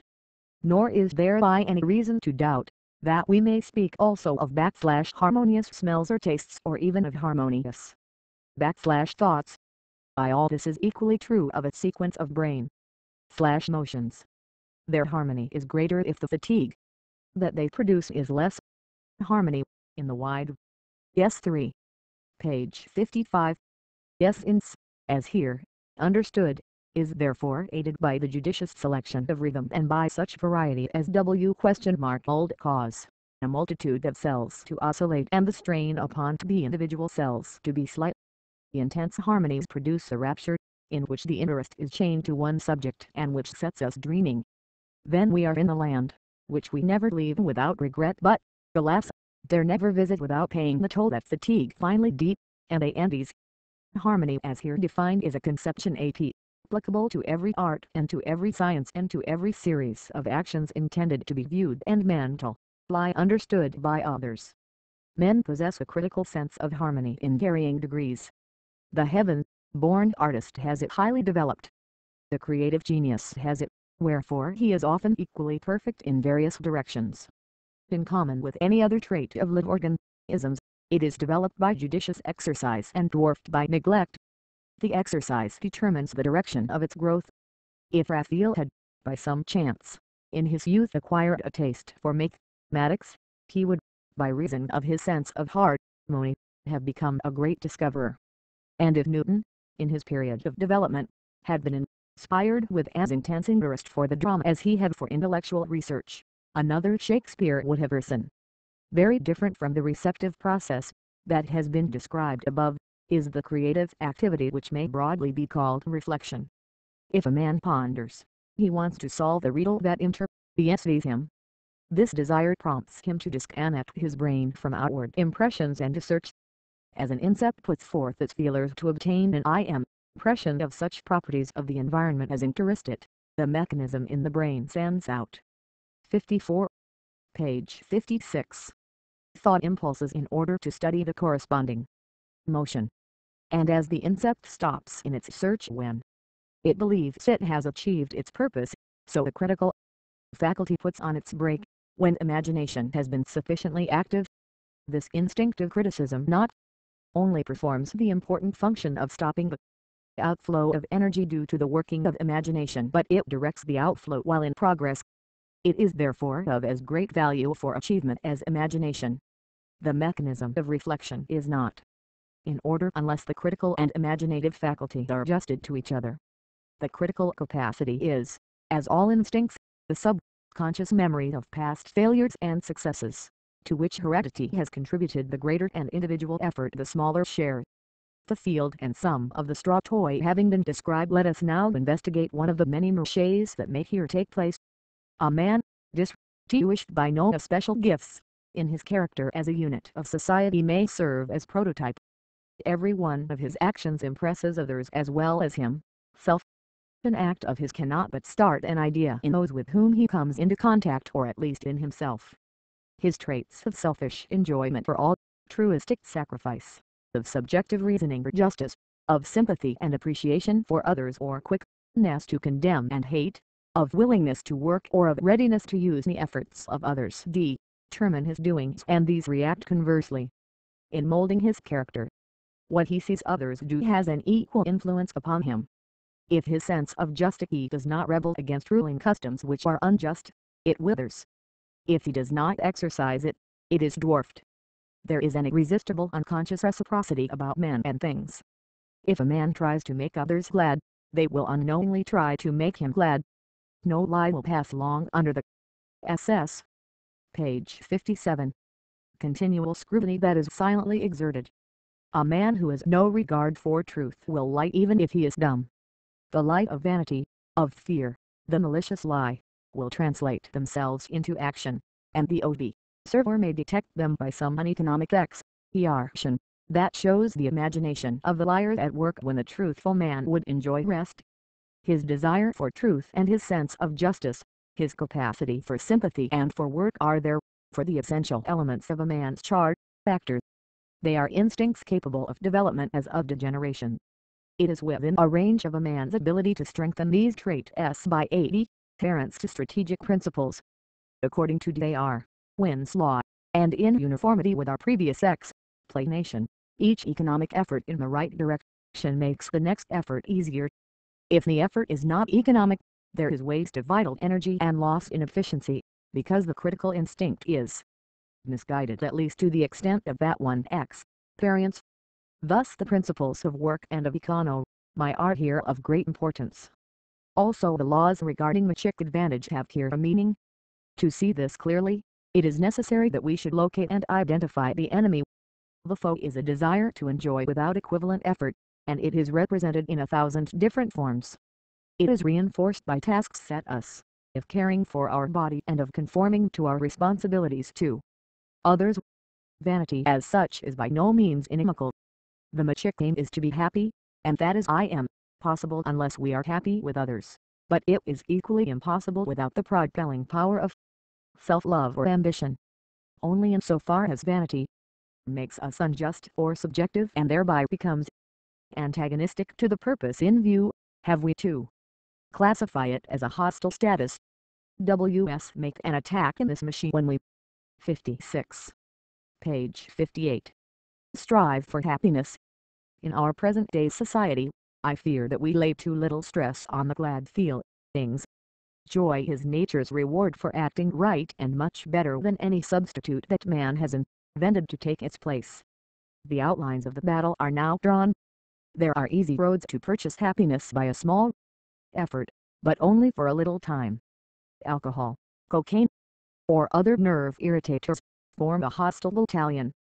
Untruth or unfair dealing, intended to obtain unmerited advantages, another.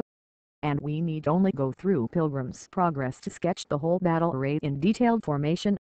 If we do not defend ourselves against them, we are the losers, because depression compensates nature, which we may try to but cannot cheat. And, what is worse, our finely organized system of brain cells deteriorates in consequence. If, on the other hand, we do not enjoy ourselves when we are entitled to it, we also make a mistake in the machine. And, without analyzing the question further, we know from our previous strategic laws in respect to advantages, that each omission to profit by an opportunity is bound to benefit the enemy in some way. It is, consequently, essential to know where we have the advantage and may attack, and where we must defend ourselves and when to develop our forces. And, generally, we must come to the conclusion that in this machine all strategic laws that have been established as well as those that may in the future be discovered, must find expression and application. 57. Page 59. Chance. An objection may be raised against the conclusions drawn. How do we account for the rulings of chance that often determine a struggle? Will you answer us with the platitude that there is fundamentally no accident? Will you not admit that hazard must be a powerful factor in life, as long as we do not know the effects of all causes? Or are you arrogant enough to attempt to write for Superman? These questions might legitimately be asked and may have been in the minds of readers of this book. Perhaps I should have declared at the outset what place can be assigned to this inconvenient conception of luck and chance. It is true, even the machine, notwithstanding its infinite skill and genius, may become the victim to an unforeseen accident. There are conditions where hazard rules so supreme, that such wisdom as can be obtained by men, however perfect, cannot predict the events.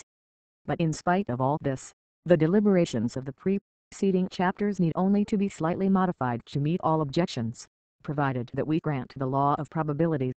And experience has shown that this law can claim a high degree of accuracy at least. If on a round board with a number of holes a spherical ball is placed, if the board and ball are set in motion independently of each other and if the ball cannot rest on the board on account of its curvature, the ball will clearly have to come to rest in one of the holes. Should we ask the physicist into which hole the ball will finally drop, he would reply with a number of queries. What is the page 60 shape of the board? What is its substance? Of what matter does the ball consist?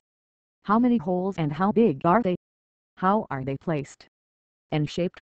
What was the position and the motion of the board and of the ball at the beginning?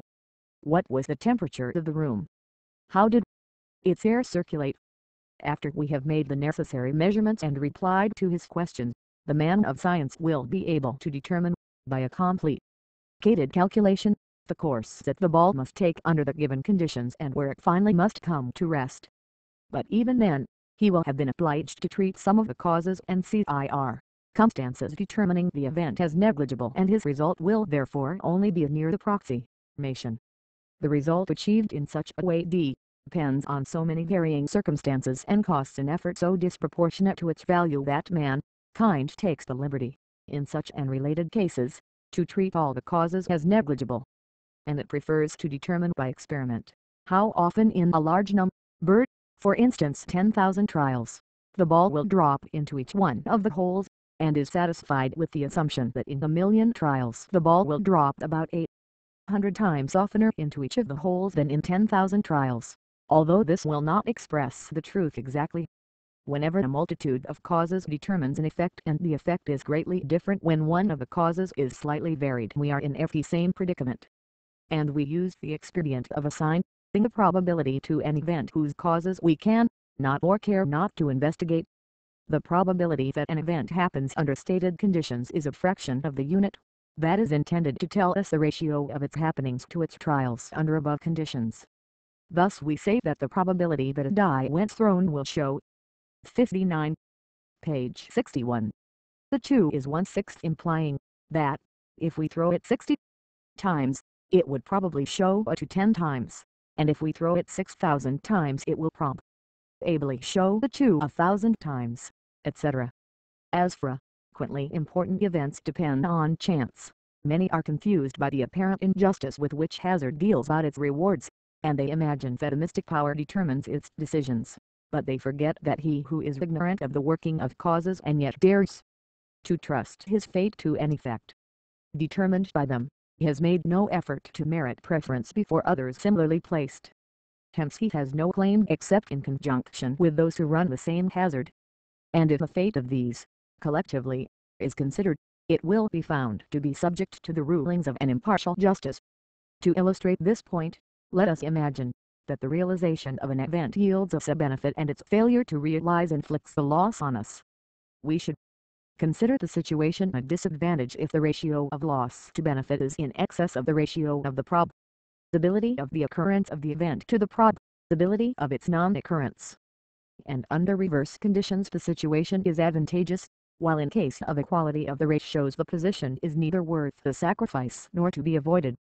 To fix the ideas, let us assume that the probability of the event is I/IO, hence the probability of its non-occurrence 9/10, the value of the benefit 8, of the loss 1. If a man, contrary to our advice, would subject himself to the working of the hazard, he might of course be successful. But all men who would thus act, considered in their aggregate, would sustain losses. For if the above probabilities are correct, like measured, of 100,000 such men 10,000 would be gainers to the extent of 80,000 units of value, and the other 90,000, each losing a unit, would more than 60. Page 62. Counterbalance the gain. In time these men, though some of them may prosper, will as a class have forfeited values that they could have retained if they had acted according to the above stated principle. And again, let, under similar conditions, the benefit be worth 9 units, the loss being 1. The category of men who would make an exertion to avoid the risk would, after a time, not be in a better position than those who treated the question with indifference. Their exertion was therefore a complete waste. And finally, if under the same conditions the benefit had been 10 units, those who would avoid the risk would, as a class, relatively to those who dared be losers. These considerations must not only be applied to money, they refer to the most varied kinds of values. The pioneer in each branch of activity runs a great hazard. He attacks the unknown and he exposes himself thereby to losses in terms of vitality and happiness, to be rewarded, if he succeeds, by the satisfaction of having conquered an obstacle to a social good, by the esteem of his compatriots sometimes, by the love of woman oftener, and by a little of the things that Solomon called vain. The nation possessing many who dare a venture that is productive in our sense, will grow. Another whose ablest pioneers, from lack of opportunity, assail unproductive issues, will deteriorate. And a nation that, for any reason, has lost its spirit of enterprise, must in the world full of opportunities be finally outdistanced. There is a feeling, in some countries, against running risks that can be avoided. To stake values on a hazard is there called immoral. But if these values are of intrinsically little importance, what does it matter if they are lost or transferred to other hands? If they are of high worth, is not the gain also of the same quality? It is, of course. I.M. 61. Page 63. Moral knowingly to induce others to run unprofitable risks, and this immorality is rampant, but it is only imprudent to run them oneself. Let us now suppose that in the machine the working of causes is so hidden that even the machine cannot discover it. How will its strategic maneuver be influenced? And how must our preceding considerations be amended to meet the altered conditions? The machine will investigate all circumstances that may be of value to it. This is merely an application of the principle of work. Where it can not discern the causes of an effect, it will at least study the surrounding conditions and attempt to form a judgment by inference. But where it can, in no way, obtain information as to the outcome of an enterprise, it will be guided by the law of probability, as we must conclude from what has been stated above. It will therefore treat the probable benefit accruing from an exertion or maneuver as if it were the real benefit, and it will consider the probable value of the exertion in the same light as if it were the real exertion. Thursday S. The propositions in respect to strategy, the principle of work and the principle of economy will remain valid if only the word probable is inserted before the words work, value, economy, pressure, weakness, wall, etc. as they occur. And was this proviso, the statements in the chapter on balance and advantage will remain valid, because our previous reasoning will lose nothing in its force when this change is made. And indeed, we may even go further and assert that no future discovery relating to machetes, whose events are due to causes that can be thoroughly investigated, can't lose its value for machetes where chance holds sway, provided only that no new axioms are added to our own. If we admit, as we must, the law of probability, any logical 63. Page 64. Illusion valid in terms of work, exertion, etc. must remain true if applied to machetes of chance, provided only THAD instead of work we speak of probable work, for exertion we substitute probable exertion, etc. Will D beasts have a well-developed sense for probabilities? The white have their lair in the least accessible and least conspicuous places, and such as we would call in our terminology, the point S of the least probable pressure. In flight, they have a wonderful ability, to quickly discern the line of least pressure. Itv hold the interest in G to chase an animal by two dogs of about equal velocity and placed at the same distance from it. Will L the animal tacky the direction that have S the angle which it forms with the dogs? Very likely it would on a level plain, and when stones, woods, hills, knolls, etc. are about, the animal would probably select the line of the least probable pressure, no matter how complicated the situation may be. Animals are quick to draw inferences. A wolf follows a trail made by likely prey. If, warned by its excellent sense of smell, it thinks itself pursued, it runs to a knoll, not in the straight line bushels T in a half circle, to bury itself there so the HAT only the eyes show, and to watch whether it has trail is followed. When it has made certain of that, it runs rapidly away. In the hunt for BG game, it calls in a typical manner for aid from its comrades. In the search for prey the HP company disperses. Some insects have the wisdom or the instinct to seduce their foes to draw false inferences. When they fear attack they feign death. When the assailant is not deceived thereby, they rapidly fly. Many species of insects have TWO varieties, of which THE birds find one suited to their taste, the other not. It often occurs STHAT the taste Y insect assumes the garb of THE other variety. We may look upon all these 63. Page 65. And related matters, as the natural result of the survival of the fittest principle. But it remains, nevertheless, a curious fact, how much of strategic ACU men is displayed by animals and how accurate is their judgment of the probabilities that mostly concern them. We know that in a balanced machine between two parties, every possible attack has a sufficient defense. If hazard enters into the conditions of the machine, the probable gain accruing from an attack that is rightly met will at most equal its probable loss. And if the machine has the advantage, the probable gains of its opponent will be inferior to its probable losses. Hence, if the machine between the two is often repeated, the machine will finally be the gainer. The roulette table and card games are simple instances of this kind. The advantage at roulette is with the bank. In consequence it wins, if a large number of bets are made, whatever maneuvers the players might execute. Many believe that by following a suitable method, they can defeat the bank, and they attribute its success merely to the lack of system and to the large number of players. But this view is a decided error. The favorite method of increasing the stakes after a loss makes it very probable that the player will carry away a gain.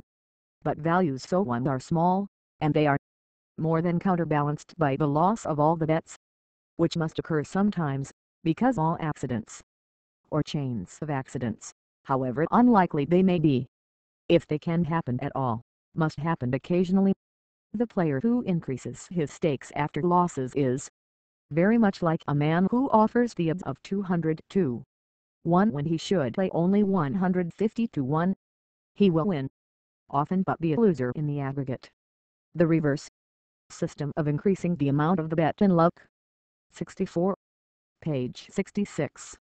With the money of the bank, as the player's express it, is equally faulty, because the higher the game is at which the player games, the oftener he will lose small amounts, and the gain, if finally secured, will not equal the sum of the losses.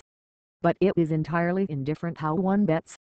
One probably loses a certain percentage at Monte Carlo if the sum total of the risks run, in whatever parts and proportions and intervals from each other one may make them. In card games, such as whist, bridge and skat, the guiding rule for the player is to objectively examine the situation and to always proceed so as to make the probable gain the maximum, or, if the reverse cannot be avoided, the probable loss the minimum. There is no difficulty in calculating the probabilities of events occurring in card play except in so far as inferences may be drawn from the play and the personal element may enter thereby. But in that case the question of finding the value for the probability of a surmised situation is only complicated and is by no means away from the grasp of the analytic mind, because inferences are after all only information plus a probability value. In all cases the probable gain of any maneuver M can be found by noting all possible distributions. If inferences can be used as guide, some of these distributions will be less probable than others, else they all will be equally probable, determining the gain of M in each one of these distributions, and finding the average of all these gains. And inferences add to the complication by ascribing a larger or a lesser factor to each distribution according to its inferred probabilities. The player has to calculate the probable gains or losses of all possible maneuvers and finally to select the one that yields the largest probable profit. In practice, this calculation is often very easy. The skilled, page 67, player has committed the probabilities of distribution to memory and is guided by an unconscious process of quick mathematical reasoning that experience has developed. Skat, whist and bridge are balanced machets in a company of fine players. If they engage each other frequently at these games, the gains and losses are insignificant. And here it is perhaps in place to call attention to a human weakness to which a great deal of suffering is due and which strongly accentuates the advantages to be derived from the study of strategy. All the hundreds of thousands who in profitless wagers jeopardize their dignity as men and waste their happiness, are victims of a false conception. One might believe that they are impelled merely by the too fervent spirit of daring. It is not so. It is the belief in a system which they have found that lures them on. I have argued with many hundreds of men who were convinced of the excellence of some particular method of wagering on cards or roulette, or horse races, or the rise and fall of shares, etc. But although their error, critically examined, was manifest, I have not in a single instance succeeded in shaking their conviction. Their system was to them an adored fetish, and they regarded with little kindness one who criticized it. In his heart every infatuated gambler adores such an idol, even though, like a heathen, he may occasion change his gods. When his fetish is deposed, the player is freed from his passion until he has made himself a new god. Then the hope of easily and rapidly acquiring wealth takes hold of him again. Is such system anything but a falsely conceived? 66. Page 68. Strategy. Is it probable that he who has grasped strategic principles would adopt such a belief? Chance is of great moment in business. The government allows to the insurance companies a probable gain which shall defray their business pences, pay the risk of the founders and yield to the clients the share of the profits. The probable gain is so nearly certain that such enterprises, in spite of untoward accidents, fail very rarely, and the capital invested in this line of business is of an enormous magnitude. A businessman is frequently given the opportunity to participate in a commercial venture whose fate cannot be predicted with any certainty. Our principles tell him his best policy. If totally unknown factors determine the enterprise, he should exhaust every effort in investigating them. To act differently would be very foolish, because the knowledge thus obtained often permits vigorous action to great advantage, for instance, on the exchange, and in any case is an excellent line of defense against attempted fraud. He should then calculate the probable gain of the enterprise and compare it with any other use that he might make of the labor, capital and credit at his disposal. After this he should be solely guided by the magnitude of that probable gain, no matter where his inclinations may tend or what advice undefined fear might give him. Coincidences and events of slight probability astonish and impress us, because we are prone to forget that probability is the percentage of realization to trial. And if a slight noise, such as the rustling of leaves, the screeching of an owl, or a slight change in illumination, a passing shadow for instance, accompanies the improbable event, a mystic curiosity is aroused, we are fearful and intensely sensitive in such moments, especially when alone or in the twilight. This 67. Page 69. Peculiar sensation which is both poetical and religious, it shudder and a delight, particularly in women, is a relic left us, a once powerful instinct now dwarfed by neglect. There was a time in the evolution of man, where warfare and hunting were his constant occupation, where he himself was often hunted, and where woodcraft was of the greatest value in the struggle for life. The approach of the enemy was silent and unseen. Only slight noises, the cracking of a branch, the cry of a frightened bird, and perhaps passing shadows would herald his coming. Hence the ear was then trained to catch those noises, the eye those shadows, and an instinct joined their nerve centers to the sense of self-preservation. In his quest for a woman, man would often follow the same tactics of aggression as in hunting. He would avoid giving a hint by events improbable in the environments, wait with bated breath after an untoward accident, such as the breaking of a dry twig, and finally when he had stolen near enough, run to attack. The environment having changed, that instinct has become useless for the struggle of existence and is rapidly decaying. But an organ or instinct that has once been powerful, though suffering from neglect, will always leave a trace of its existence behind. That is why the occurrence of a very improbable event attracts our attention, and suggests itself to us as a revelation of a mysterious force of great strength. 68. Page 70. The principle of logic and justice. Let us imagine an extended field of varied shape on which two armies are in battle. Let us picture the column firing, then advancing at a rapid pace, then stopping to kneel down and fire again. Then, the hand-to-hand encounter with the bayonet. 8. Cavalry in rapid ride, impatient to use lance and saber, men crouching behind earthworks and firing with caution, balls bursting and bullets flying wherever the eye can see. Let us fancy the general in consultation with his staff, following the events with intense interest, studying their purport and sending out orders. This picture may serve us as the model or the allegory for a machine. We set the problem, to analyze the situation and to read the thought in the general's brain.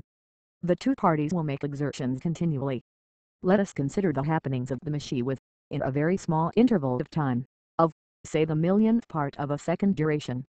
Then a few bullets will fly through a little space, a few muscles will make a trifling movement, a man will sink, the shot will be prepared, the brain of the general will begin to form a strategic thought, ammunition carriages will roll a little distance, etc., etc. The changes in the situation will be exceedingly small. The totality of all simultaneous small movements of a party may be called a small maneuver. At every moment both parties execute therefore a small maneuver which minutely and exactly describes the change taking place at that moment. The effects of the machine have a definite direction. The fire of each gun and each battery is directed to where the aims are near and dense. If the struggle, page 71, is humakic, all forces are engaged in the direction where they may achieve the best results, and if the contest is nearly humakick, this condition will approximately exist. In consequence, the fight may be divided into a series of minor fights. Here contends man against man, there a number against a number, battery against horse or battery against battery, etc. Every instant each unit of the force has a circumscribed region of action where it can use its power to advantage. Let us now divide the combat into all its partial combats. Their number may of course greatly vary. For brevity and precision we shall put it equal to I to 100 groups of one party, D, noted by AI, A2, A to contend against 100 groups of the other party, denoted by B, B2, B2. AI aims its effects at B, A dot at B2, etc. AI does not direct its effects against B2, because B, at the time and in the position under consideration, gives AI the better opportunity for effective use of its weapons than B2. The battle is therefore divided into partial contests according to the principle of the maximum of much work. Those battalions whose work is small and which exert themselves slightly belong to the group of reserves. They, too, have each moment a circumscribed sphere of action, whether they are marching to take up a flanking position or posted so as to defend the flanks against hostile attack, or serve to take the place of some exhausted battalions. The best opportunity open to them acts on them as a magnet acts upon iron. But it may be said that they can respond to sudden calls on their power better than the forces more actively engaged. The battle, after being decomposed into the 100 battles, AI versus B, A2 versus B2, etc., can 70, page 72, be followed with comparative ease and understanding. There are several reasons for it. The arrangement cannot change often. When it does change, there is some distinct motive or reason or incident that produces the change, and this impresses itself on the mind of the general as a magic force of importance that he must try to use to best advantage or to paralyze. And last, but not least, in the partial fights, AI versus B, etc., smaller numbers are engaged, the smaller space is occupied, all circumstances are simpler than in the battle as a whole. It may be assumed that the general has a thorough knowledge of how the 100 minor fights should develop, because our understanding always progresses from the simple to the complex. The matters pertaining to the fight AI versus B must be of an elementary nature to him, if he is fitted for his post. Hence we may call the engagements AI versus B, etc., the elementary contests of the battle. Let AI be superior to B. Then we know that AI has means to bring its advantage home. B is therefore under a pressure which finally would force it into a fortified position or to flight, unless the regard for its comrades influences its actions. If its conduct were egotistical, the effect of AI, absorbed by B, would become free to direct itself against B2, B3 and force a new alignment of the troops, greatly to the detriment of the B party. B therefore must not only sustain the pressure of AI but also exercise a function for the benefit of the whole. A1 is equally restrained. Should it do no more than use its advantage against B in a humakick manner without regard to anything else, its superiority would be brought home too late or not in C. Cyclically enough, AI must therefore also obey on page 73. Altruistic restraint which depends, in its character, on the exigencies of the situation as a whole. AI having the advantage against B, unless B retires or changes its position, support must be brought to it whenever AI engages its forces to their most capacity. In the elementary fight, AI versus B, the A party has therefore a threat against the B party, and it is one of the functions of B2, B3, etc., to parry that threat.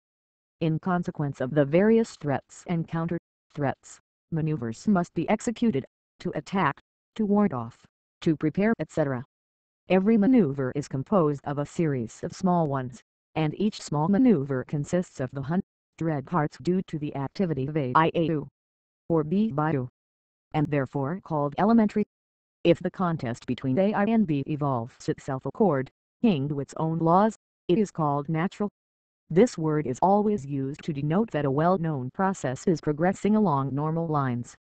But if by an accident, or by an extraordinary effort or by an unforeseen maneuver the natural evolution of the elementary contest is in any way impeded, there must be a sharp discontinuity in the small elementary maneuvers of A, I and B, of which I and information will immediately be sent to the general. To understand the difference between natural small maneuvers and others, let us investigate small maneuvers more thoroughly. With every small maneuver there corresponds a small exertion. If muscles are moved, the heart is fatigued in proportion to the expenditure of muscular energy. If the attention is directed toward a definite aim, it takes time and costs nerve strain to pursue another aim. In firing, the stock of shell is lowered. If one approaches the enemy, the effect of his fire becomes larger. If one side becomes more visible to the foe, the enemy can shoot with greater 72. Page 74. Exactitude. When a maneuver is executed, the physical effort is made, the effect of the opponent grows a little in the course of action, and lastly the means for effect are consumed. The sum of all this is designated by exertion. To measure it, we must return to the conception of capacity. The capacity of a man armed with gun, bayonet, shells, etc., is comparable to that of another who is similarly armed. It is measurable as a quantity. It depends on several factors such as freshness, number of shells, position in the field, etc., and also varies with the time. Mathematicians would say that it is a function of time and several other quantities. An exertion decreases the capacity of the party that makes it and heightens that of the other. The measure of one's exertion is the resultant increase of the enemy's capacity plus the decrease of one's own. It is therefore a quantity dependent upon time and several other factors that might be enumerated and independently measured. This change of capacities is accompanied by a change of effects. If one has approached the enemy, one's own effects, and that of the foe, increase. If one has sought cover, the hostile effect is minimized. In a flanking position the probability of hitting is considerably greater than in a frontal position, because the bullets traverse a space more full of suit. Table games. The total result of a small maneuver is, therefore, that at an outlay in capacity one's effects grow, hostile effects are undone and, at any rate, effects are changed. A maneuver is always natural if with a comparatively slight exertion a favorable change in effects is produced. But not every small maneuver is natural in this sense. If a squadron attacks a battery, the cavalry suffers at first immensely. Balls cause a veritable slaughter among then. Page 75. But when it arrives at the guns, the battery is lost to the enemy. The gunners are helpless before the lancer saber. It is true that, in order to find the gain in effect accruing to the battery during the right, one must know what effects it has had previously. But in any case, it is evident that small maneuvers, to be need not immediately repay in effects what they cost in exertion. Potential effects that finally may be realized have to be taken into consideration.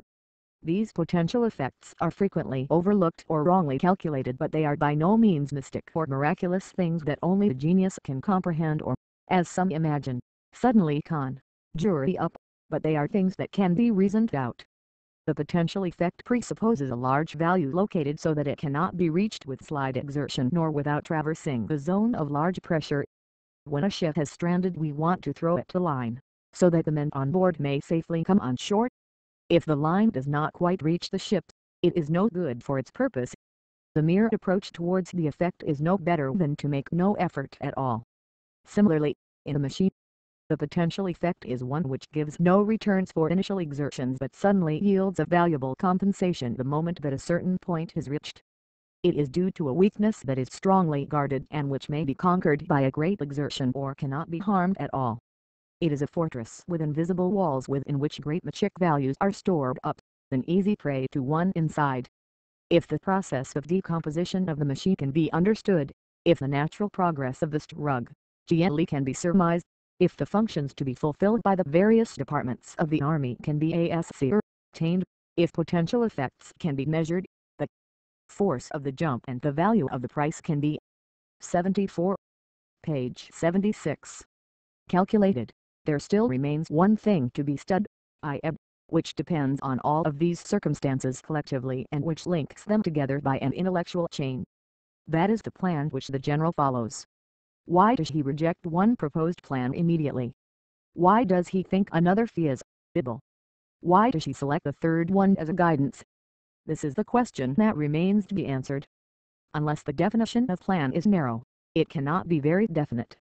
The plan of a battle is the logic of the sequence of its events. The plan of a piece of writing makes itself felt in its fluidity. We speak of a color scheme, meaning thereby the intent with which the colors are arranged. The plan is formed by this process. The analysis of the situation is interpreted by the general so as to create the desire in him in accordance with which he sets himself a task that he considers solvable. The plan of Hannibal at the Battle of Cannae, for instance, was due to his belief that his infantry could sustain the shock of the Romans longer than the Roman cavalry could withstand his attack. His desire was therefore to engage all the hostile infantry with his, to quickly disperse the Roman cavalry and attack with his horse in the rear while the hostile infantry was still fully occupied with the fight in front. Had the Romans kept reserves, or if they had thrown the Carthaginians into confusion before the cavalry duel had been decided, Hannibal's plan might have failed. Julius Caesar at Pharsalus was in the same predicament as the Romans at Cannae, but he had 2,000 sturdy Germans ready to receive the charge of the horsemen of Pompeius, and he gained the decisive victory. The plan of a machine is akin to the idea of a work of art or the plot of a play. It is the working out of a desire springing from a motive based on analysis. Page 77. The plan determines a series of tasks that on account of the logical connection between them form the program. It is not every task that assets himself which is a link in the chain that constitutes his plan. The contest between A and B has its special tasks, which are of an elementary nature and are logical consequences of the situation between the two opposed groups. But if the maneuvers in this partial fight cannot be explained by the exigencies of the combat between them, they are hints that a function has been assigned to A and B outside of their natural function to oppose each other.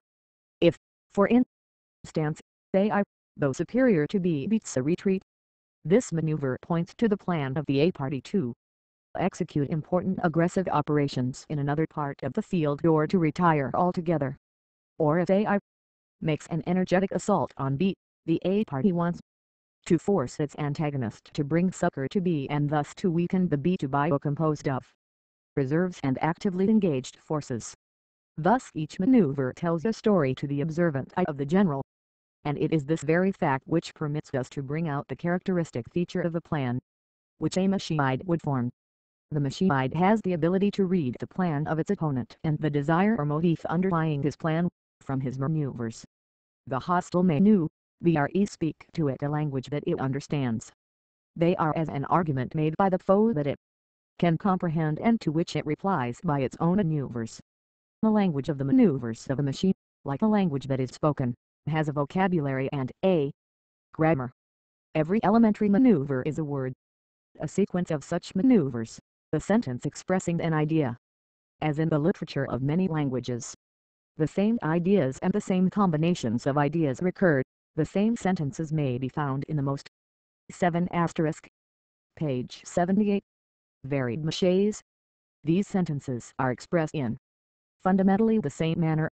To make this evident, it is necessary to put aside all unessentials, and to consider only the characteristic conditions of a machine. These characteristic conditions can be detected by an investigation of the weaknesses of the armies, the effects of the straw toy and the pressure on the points of the machic field. The weakness is a sum of capacity, which in the form of straw toy is so placed as to invite attack. The weakness is under pressure which is small, if the exertion to assail it is large. The pressure of a status on a point is indirectly proportional to the exertion that the straw toy must make to produce the unitive effect on the point. The pressure of various straw toy on a point cannot, it seems to me, be more than the sum of the pressure exerted by the straw toy individually on it, but it may be less, because the straw toy may hinder each other in their effects. A sharp distinction must be made between pressure and effect. An effect is always a lowering of the hostile capacity by force. It makes no difference how this end is attained. The effect may be temporary as well as permanent. it may grow or lessen in time. If a point is unoccupied by a hostile status, no effects can be gained there. But the pressure on that point exists and may be the reason why the enemy does not occupy it. To traverse zones of great pressure entails loss in machik and ergi and would not be justified unless by a corresponding gain in effect or potential effect. There is no reason why a perfect brain should not be able to calculate the magnitudes referred to. Even if we cannot do so at present, we can, at least, come near the truth.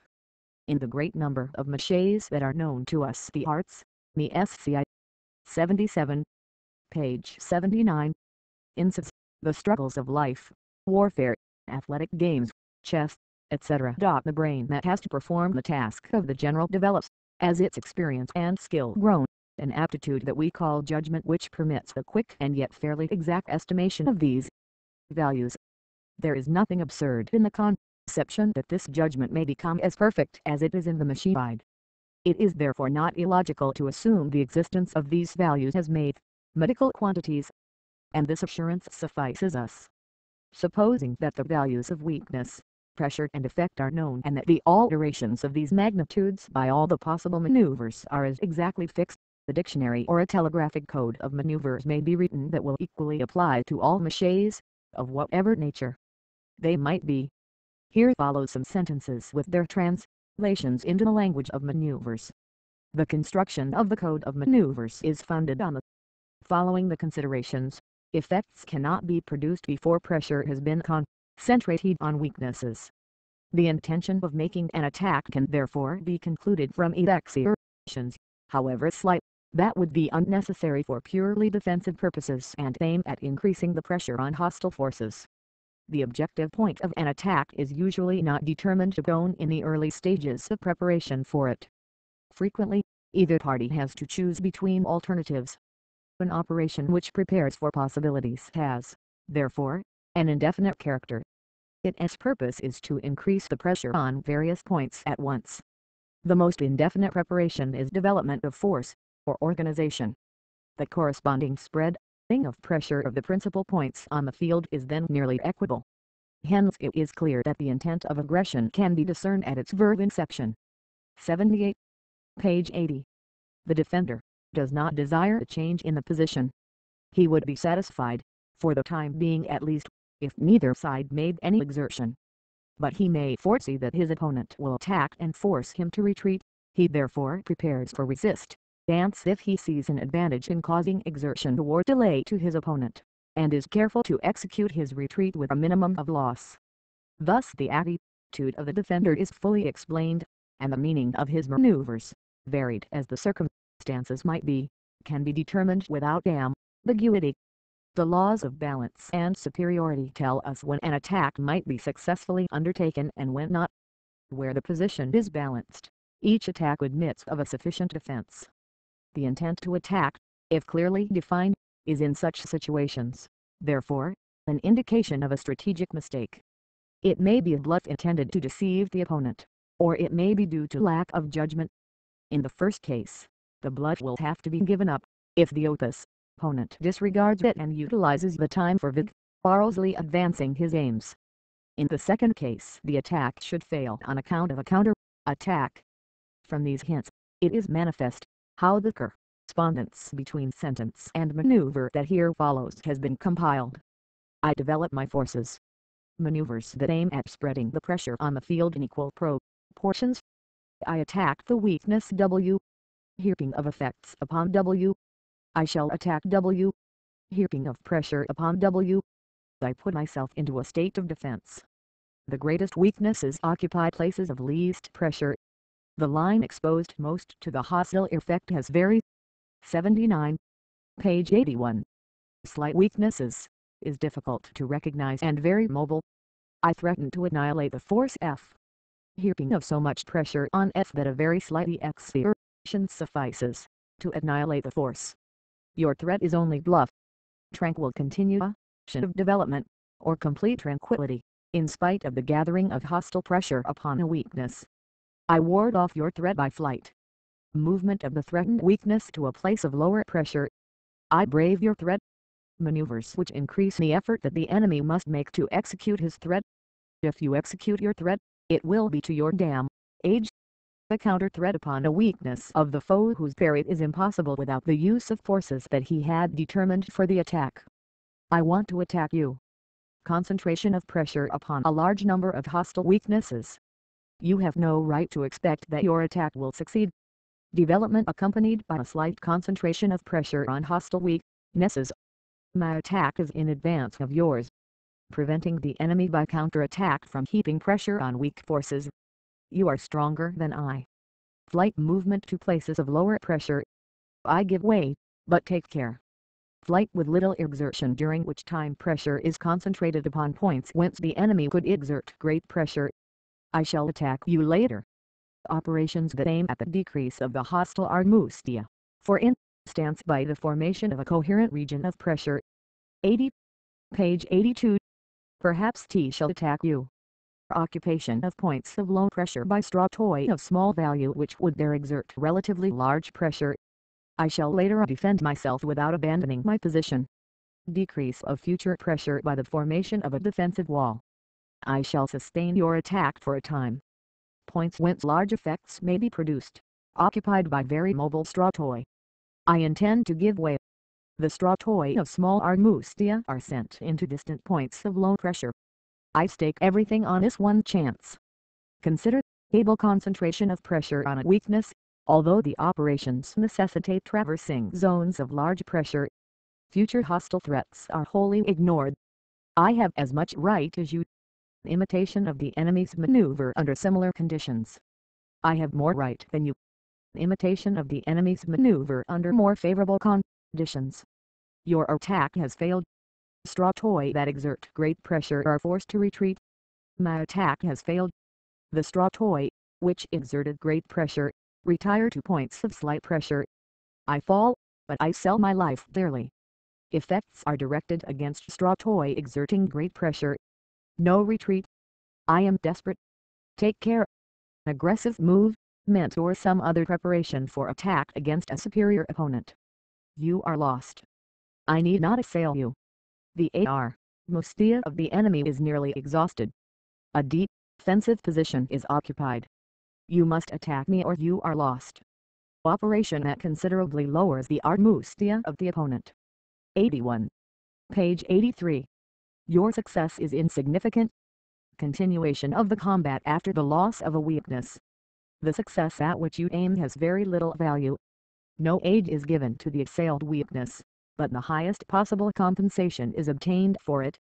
Energetic pursuit of a counter-attack. A is not stronger than B. Let us compare them. B and E engage each other. No side retires from the field. I admit that A is stronger than B. Parry of a threat by it against B by the aid of auxiliary force or by flight of B. I am not interested in the question whether A is stronger than B. B defends itself against an attack of A, but makes no exertion to attack A. I will annihilate you altogether. Operations that are intended to completely exhaust the Harmonia of the opponent. I will force you to beat the retreat. Concentration of pressure on the enemy's position, but none upon his line of retreat. I will cause you heavy losses. Concentration of pressure upon the hostile force while simultaneously his line of retreat is put under pressure. You are stronger than I, but you have no right to expect what you do. Occupation of places of a fair amount of pressure as preparation for an attack, although one is evidently weaker than the enemy. The object of this attack are those forces which want to occupy very threatening positions. The moment is favorable. One makes great exertions. Pressures and weaknesses are large. The critical moment has not yet arrived. One makes small exertions. Pressures and weaknesses are small. The crisis is approaching. Occupation of places of small pressure whence with no great exertion effects can be produced. Underscore 8a. Page 84. I know that my position is hard to maintain, but I shall do my best. Laborious defense. Very slight counter-attack. Retreat whenever stratoi are not obliged to expose themselves to effects for the sake of shielding great weaknesses. These instances may easily be added to. But the variety of positions and maneuvers is such that to write an exhaustive grammar of the language maneuvers would be a task of considerable depth.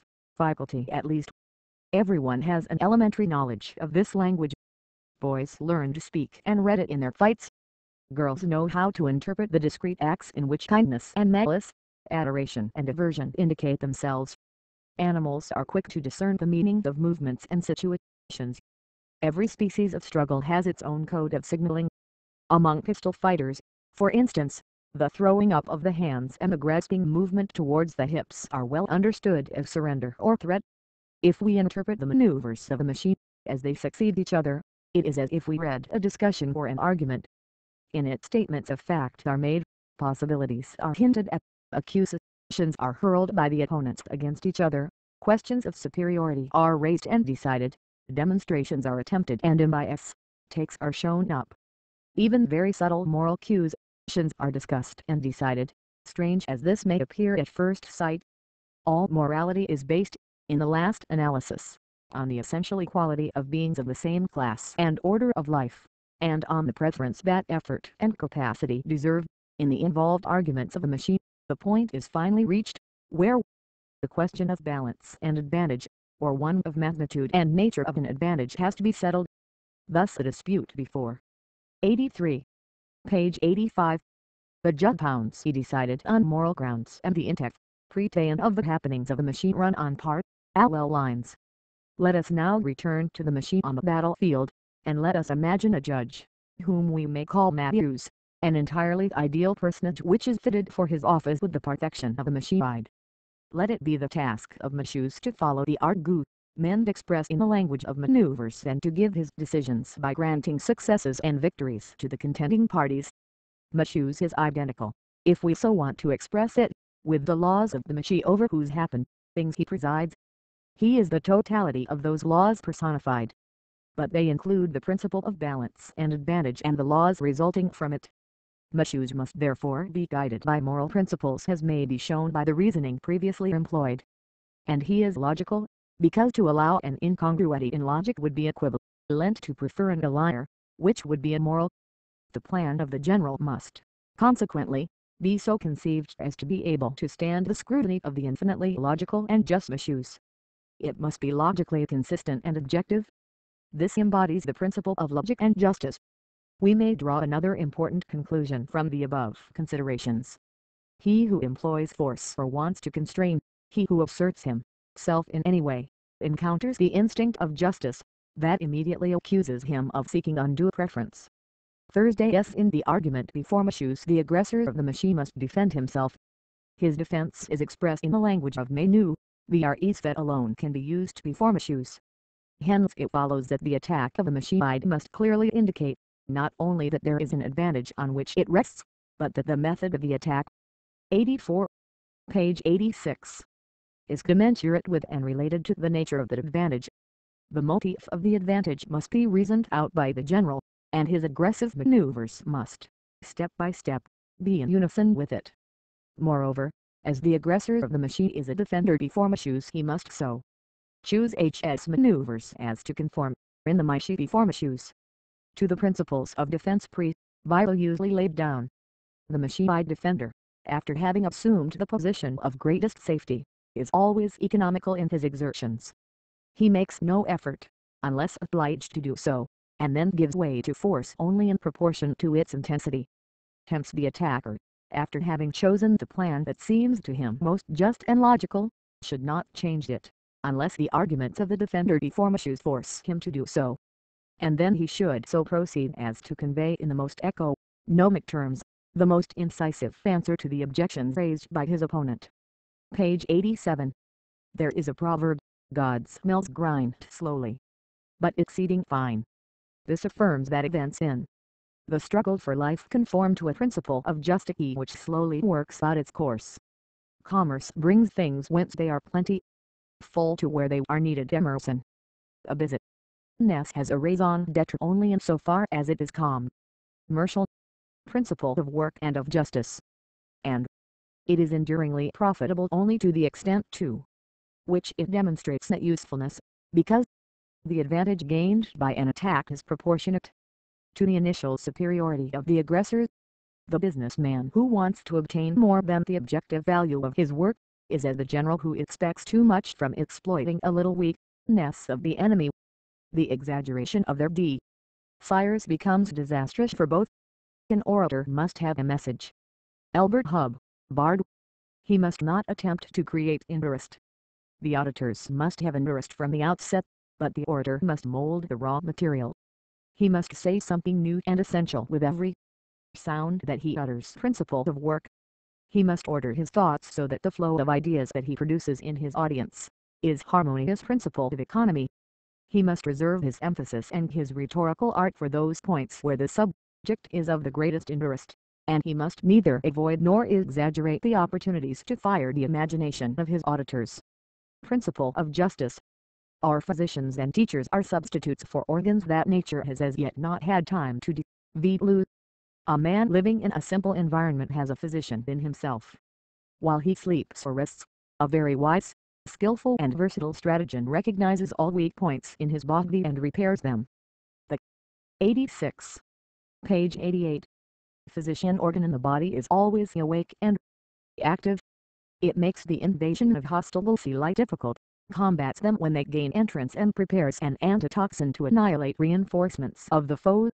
It is not easily roused to violent measures, but when it decides on them it concentrates all its available force, and in a courageous onslaught, while the body is bathed in fever sweat and the brain dispenses with its critical faculty, it uses all its resources to come out victorious.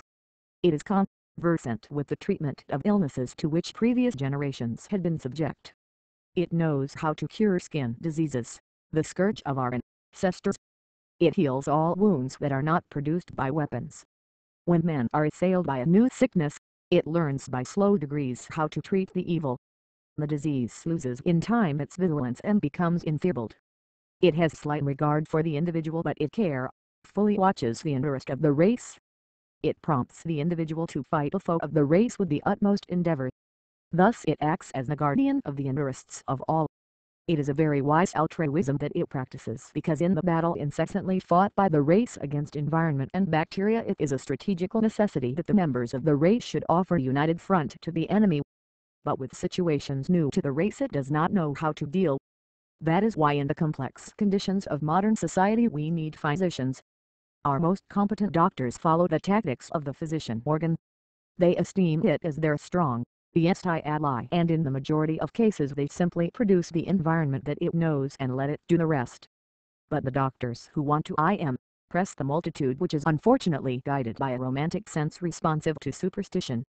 7. Page 89.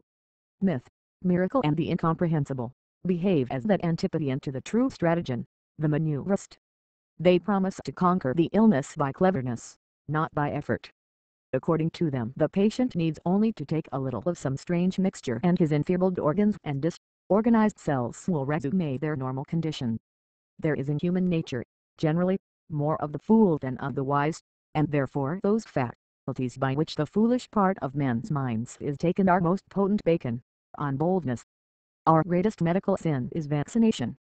It is founded on bad strategy and even bad logic. By vaccination a serum is formed that remains in the veins and warns off the attacks of smallpox. But the result is achieved at frightful cost. The initial operation maims many children, and the smallpox serum has no armustia against any disease but smallpox. Hence the body is permanently weakened, set against a score of illnesses to forestall one. Tuberculous bacilli in particular profit by the act. Possibly the increase of consumption is due to vaccination. The preceding is contrary to the principle of economic defense. And it is illogical, because the principle of the cure of any one infectious disease must apply to others to be logical, but no conscientious physician would advise vaccination as the proper treatment against, say, 6 potential illnesses. The body so maltreated would be unable to withstand the mere cold. The question what the correct strategy against an infectious disease is, can be answered in general outlines. The wall against it is sanitation. If the enemy breaks through, we need a scouting ear. 88. Page 90. Vice to convey the information. But society has not organized it. Children should be taught at school to measure their weight, to count their pulse beat, to determine their blood temperature, and, generally, to find by simple means whether their condition is normal or not, and in which direction it is abnormal. To educate the nation in this respect is worth some trouble, were it only that everyone would be enabled to discern the immediate effect of dissipation and overwork. It is only after an intelligent information has reached the physician that his aid can be of value. He has to analyze the danger as the defender analyzes the threat, and then parry the blow, preferably with a minimum of means and infinite of time. In this way he defends the race against its enemy according to the principle of economy. It is difficult to conceive that sanitation should be ineffective against smallpox and that vaccination should have to be resorted to as the widest line of defense compatible with safety. The brain has an instinct that acts as teacher. The whole development of the human race in olden times was due to it. Prometheus was invented to personify it. We might identify it as memory plus imagination. Environment sets a task. Man must make a strong effort to solve it. Perhaps his food supply is dependent on his ability to cope with the situation. He sets his imagination at work, tries, and memory records the result. A large number of related events teach an unforgettable lesson. The process passes through 3 stages: desire, effort, memory. Our best teachers are content to represent in the above formula the environment that sets the problem. If necessary, they aid in the process by pointing out where the effort has failed. To critique in the pupil the desire. 89. Page 91. To overcome an obstacle is a task whose solution entirely depends upon his psychology, and is therefore very variable. But the law to be followed is always the same: the teacher, as the artist, must not waste interest. He must be economically in his calls on attention. The teacher must use persuasion only where the artist would be emphatic. They both must be exceedingly economic in the means they use. 1. It is very doubtful whether our teachers in the public schools or colleges come near the ideal. What they accomplish does not appear to be proportionate to the time used and the exertion that they demand. Our young men, after having gone through a drill of 12 years, seldom know their own language. And in mathematics and physics they are wrecks. They have been given unnatural problems to solve. They have been taught unnecessary matter, and as a result they fancy that skill in mathematics is shown in the ability to solve freakish puzzles, and that mathematicians are men with a wonderful gift to remember strange formulae, and to make long calculations. Of the harmony in thought, of the power and adaptability and of the true aims of mathematics, they are entirely ignorant. And the unfortunate result of our teaching of physics is that the ideas of our young men in regard to properties of matter and the acting of forces become fixed. The pliable and highly imaginative brain of a young man eagerly assimilates a theory that explains a phenomenon in terms of concrete pictures. The theory of the 2 electrical fluids, for instance, appeals with such force to the imagination of a young learner, that it becomes a matter of firm belief, and he would consider an attempt to give another explanation as almost heretic. The 90. Page 92. True physicist looks upon an hypothesis as only an aid to memory or, at best, a stimulus for invention.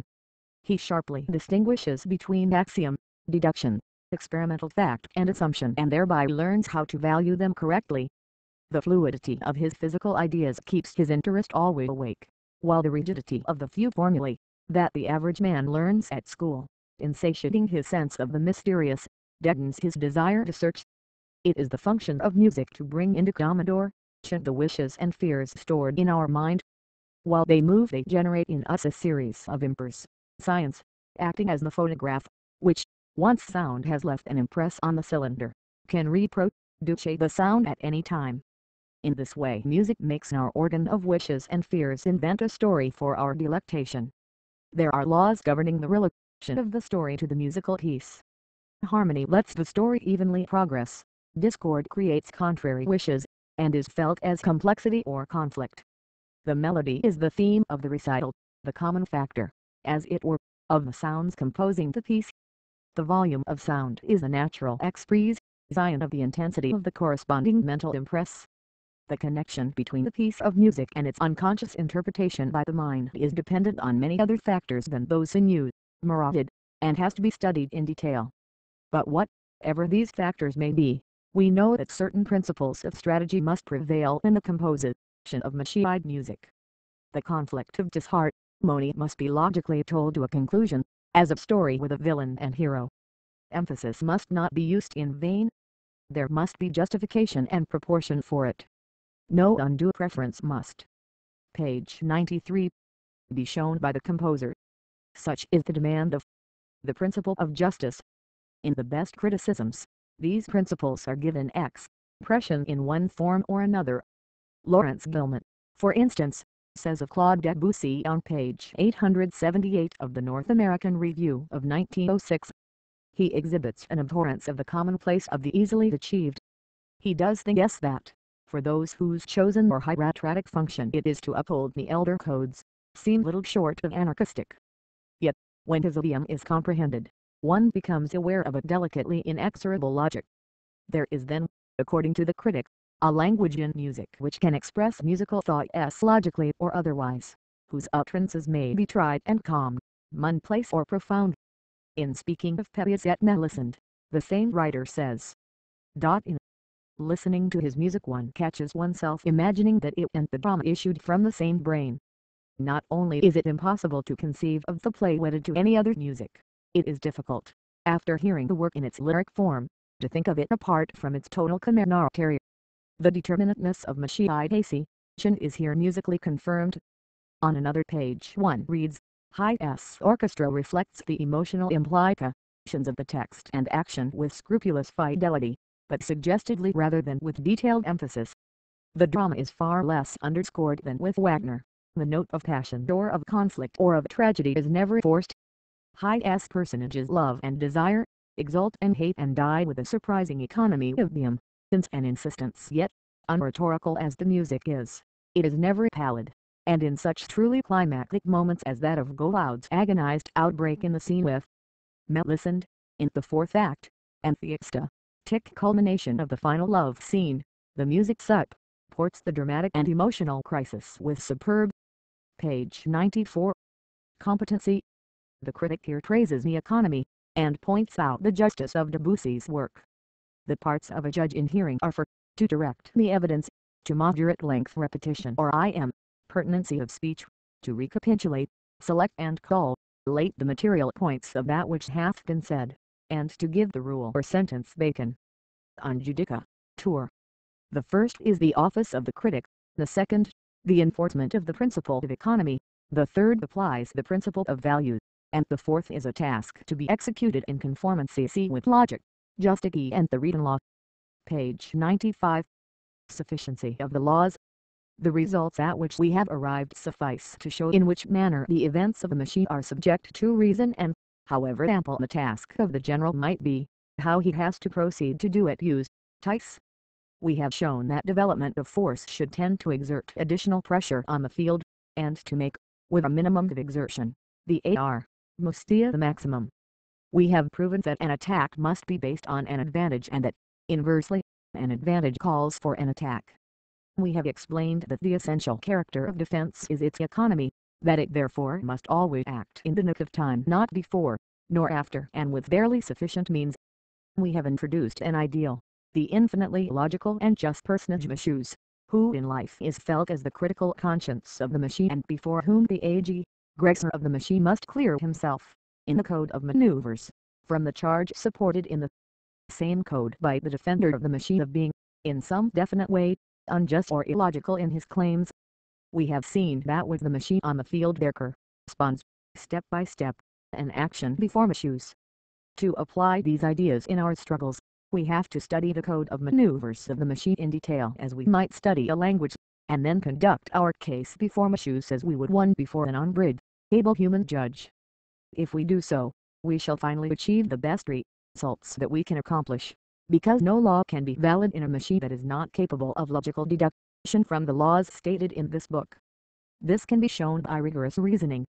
Every maneuver, to be of service, must accomplish work, or it would be 94. Page 96. Contrary to our principle of work, it must therefore change the various values of pressure in the field and, in accordance with the considerations of the last chapter, must be developing, or aggressive or defensive in each point. The field may therefore be sealed out into zones, where the maneuver is either the one or the other or the third. but we have laid down the laws for development, defense and attack. Hence, if we give the problem sufficient study, we can compare the merits of planned maneuvers, and compare and their nature when made. However difficult this task might be, we need at least not fear that a mystic force, or any force whatever, with which we have here not become acquainted, decides the issue. 95. Page 97. XXB Nassau and TVVD. The FRMFMRK. Issues 2 monthly periodicals. Lasker's Chess Magazine. Price, $3, I2S 6D per annum, postpaid. The Chess Player's Scrapbook. Price, $1, 5S, per annum, postpaid.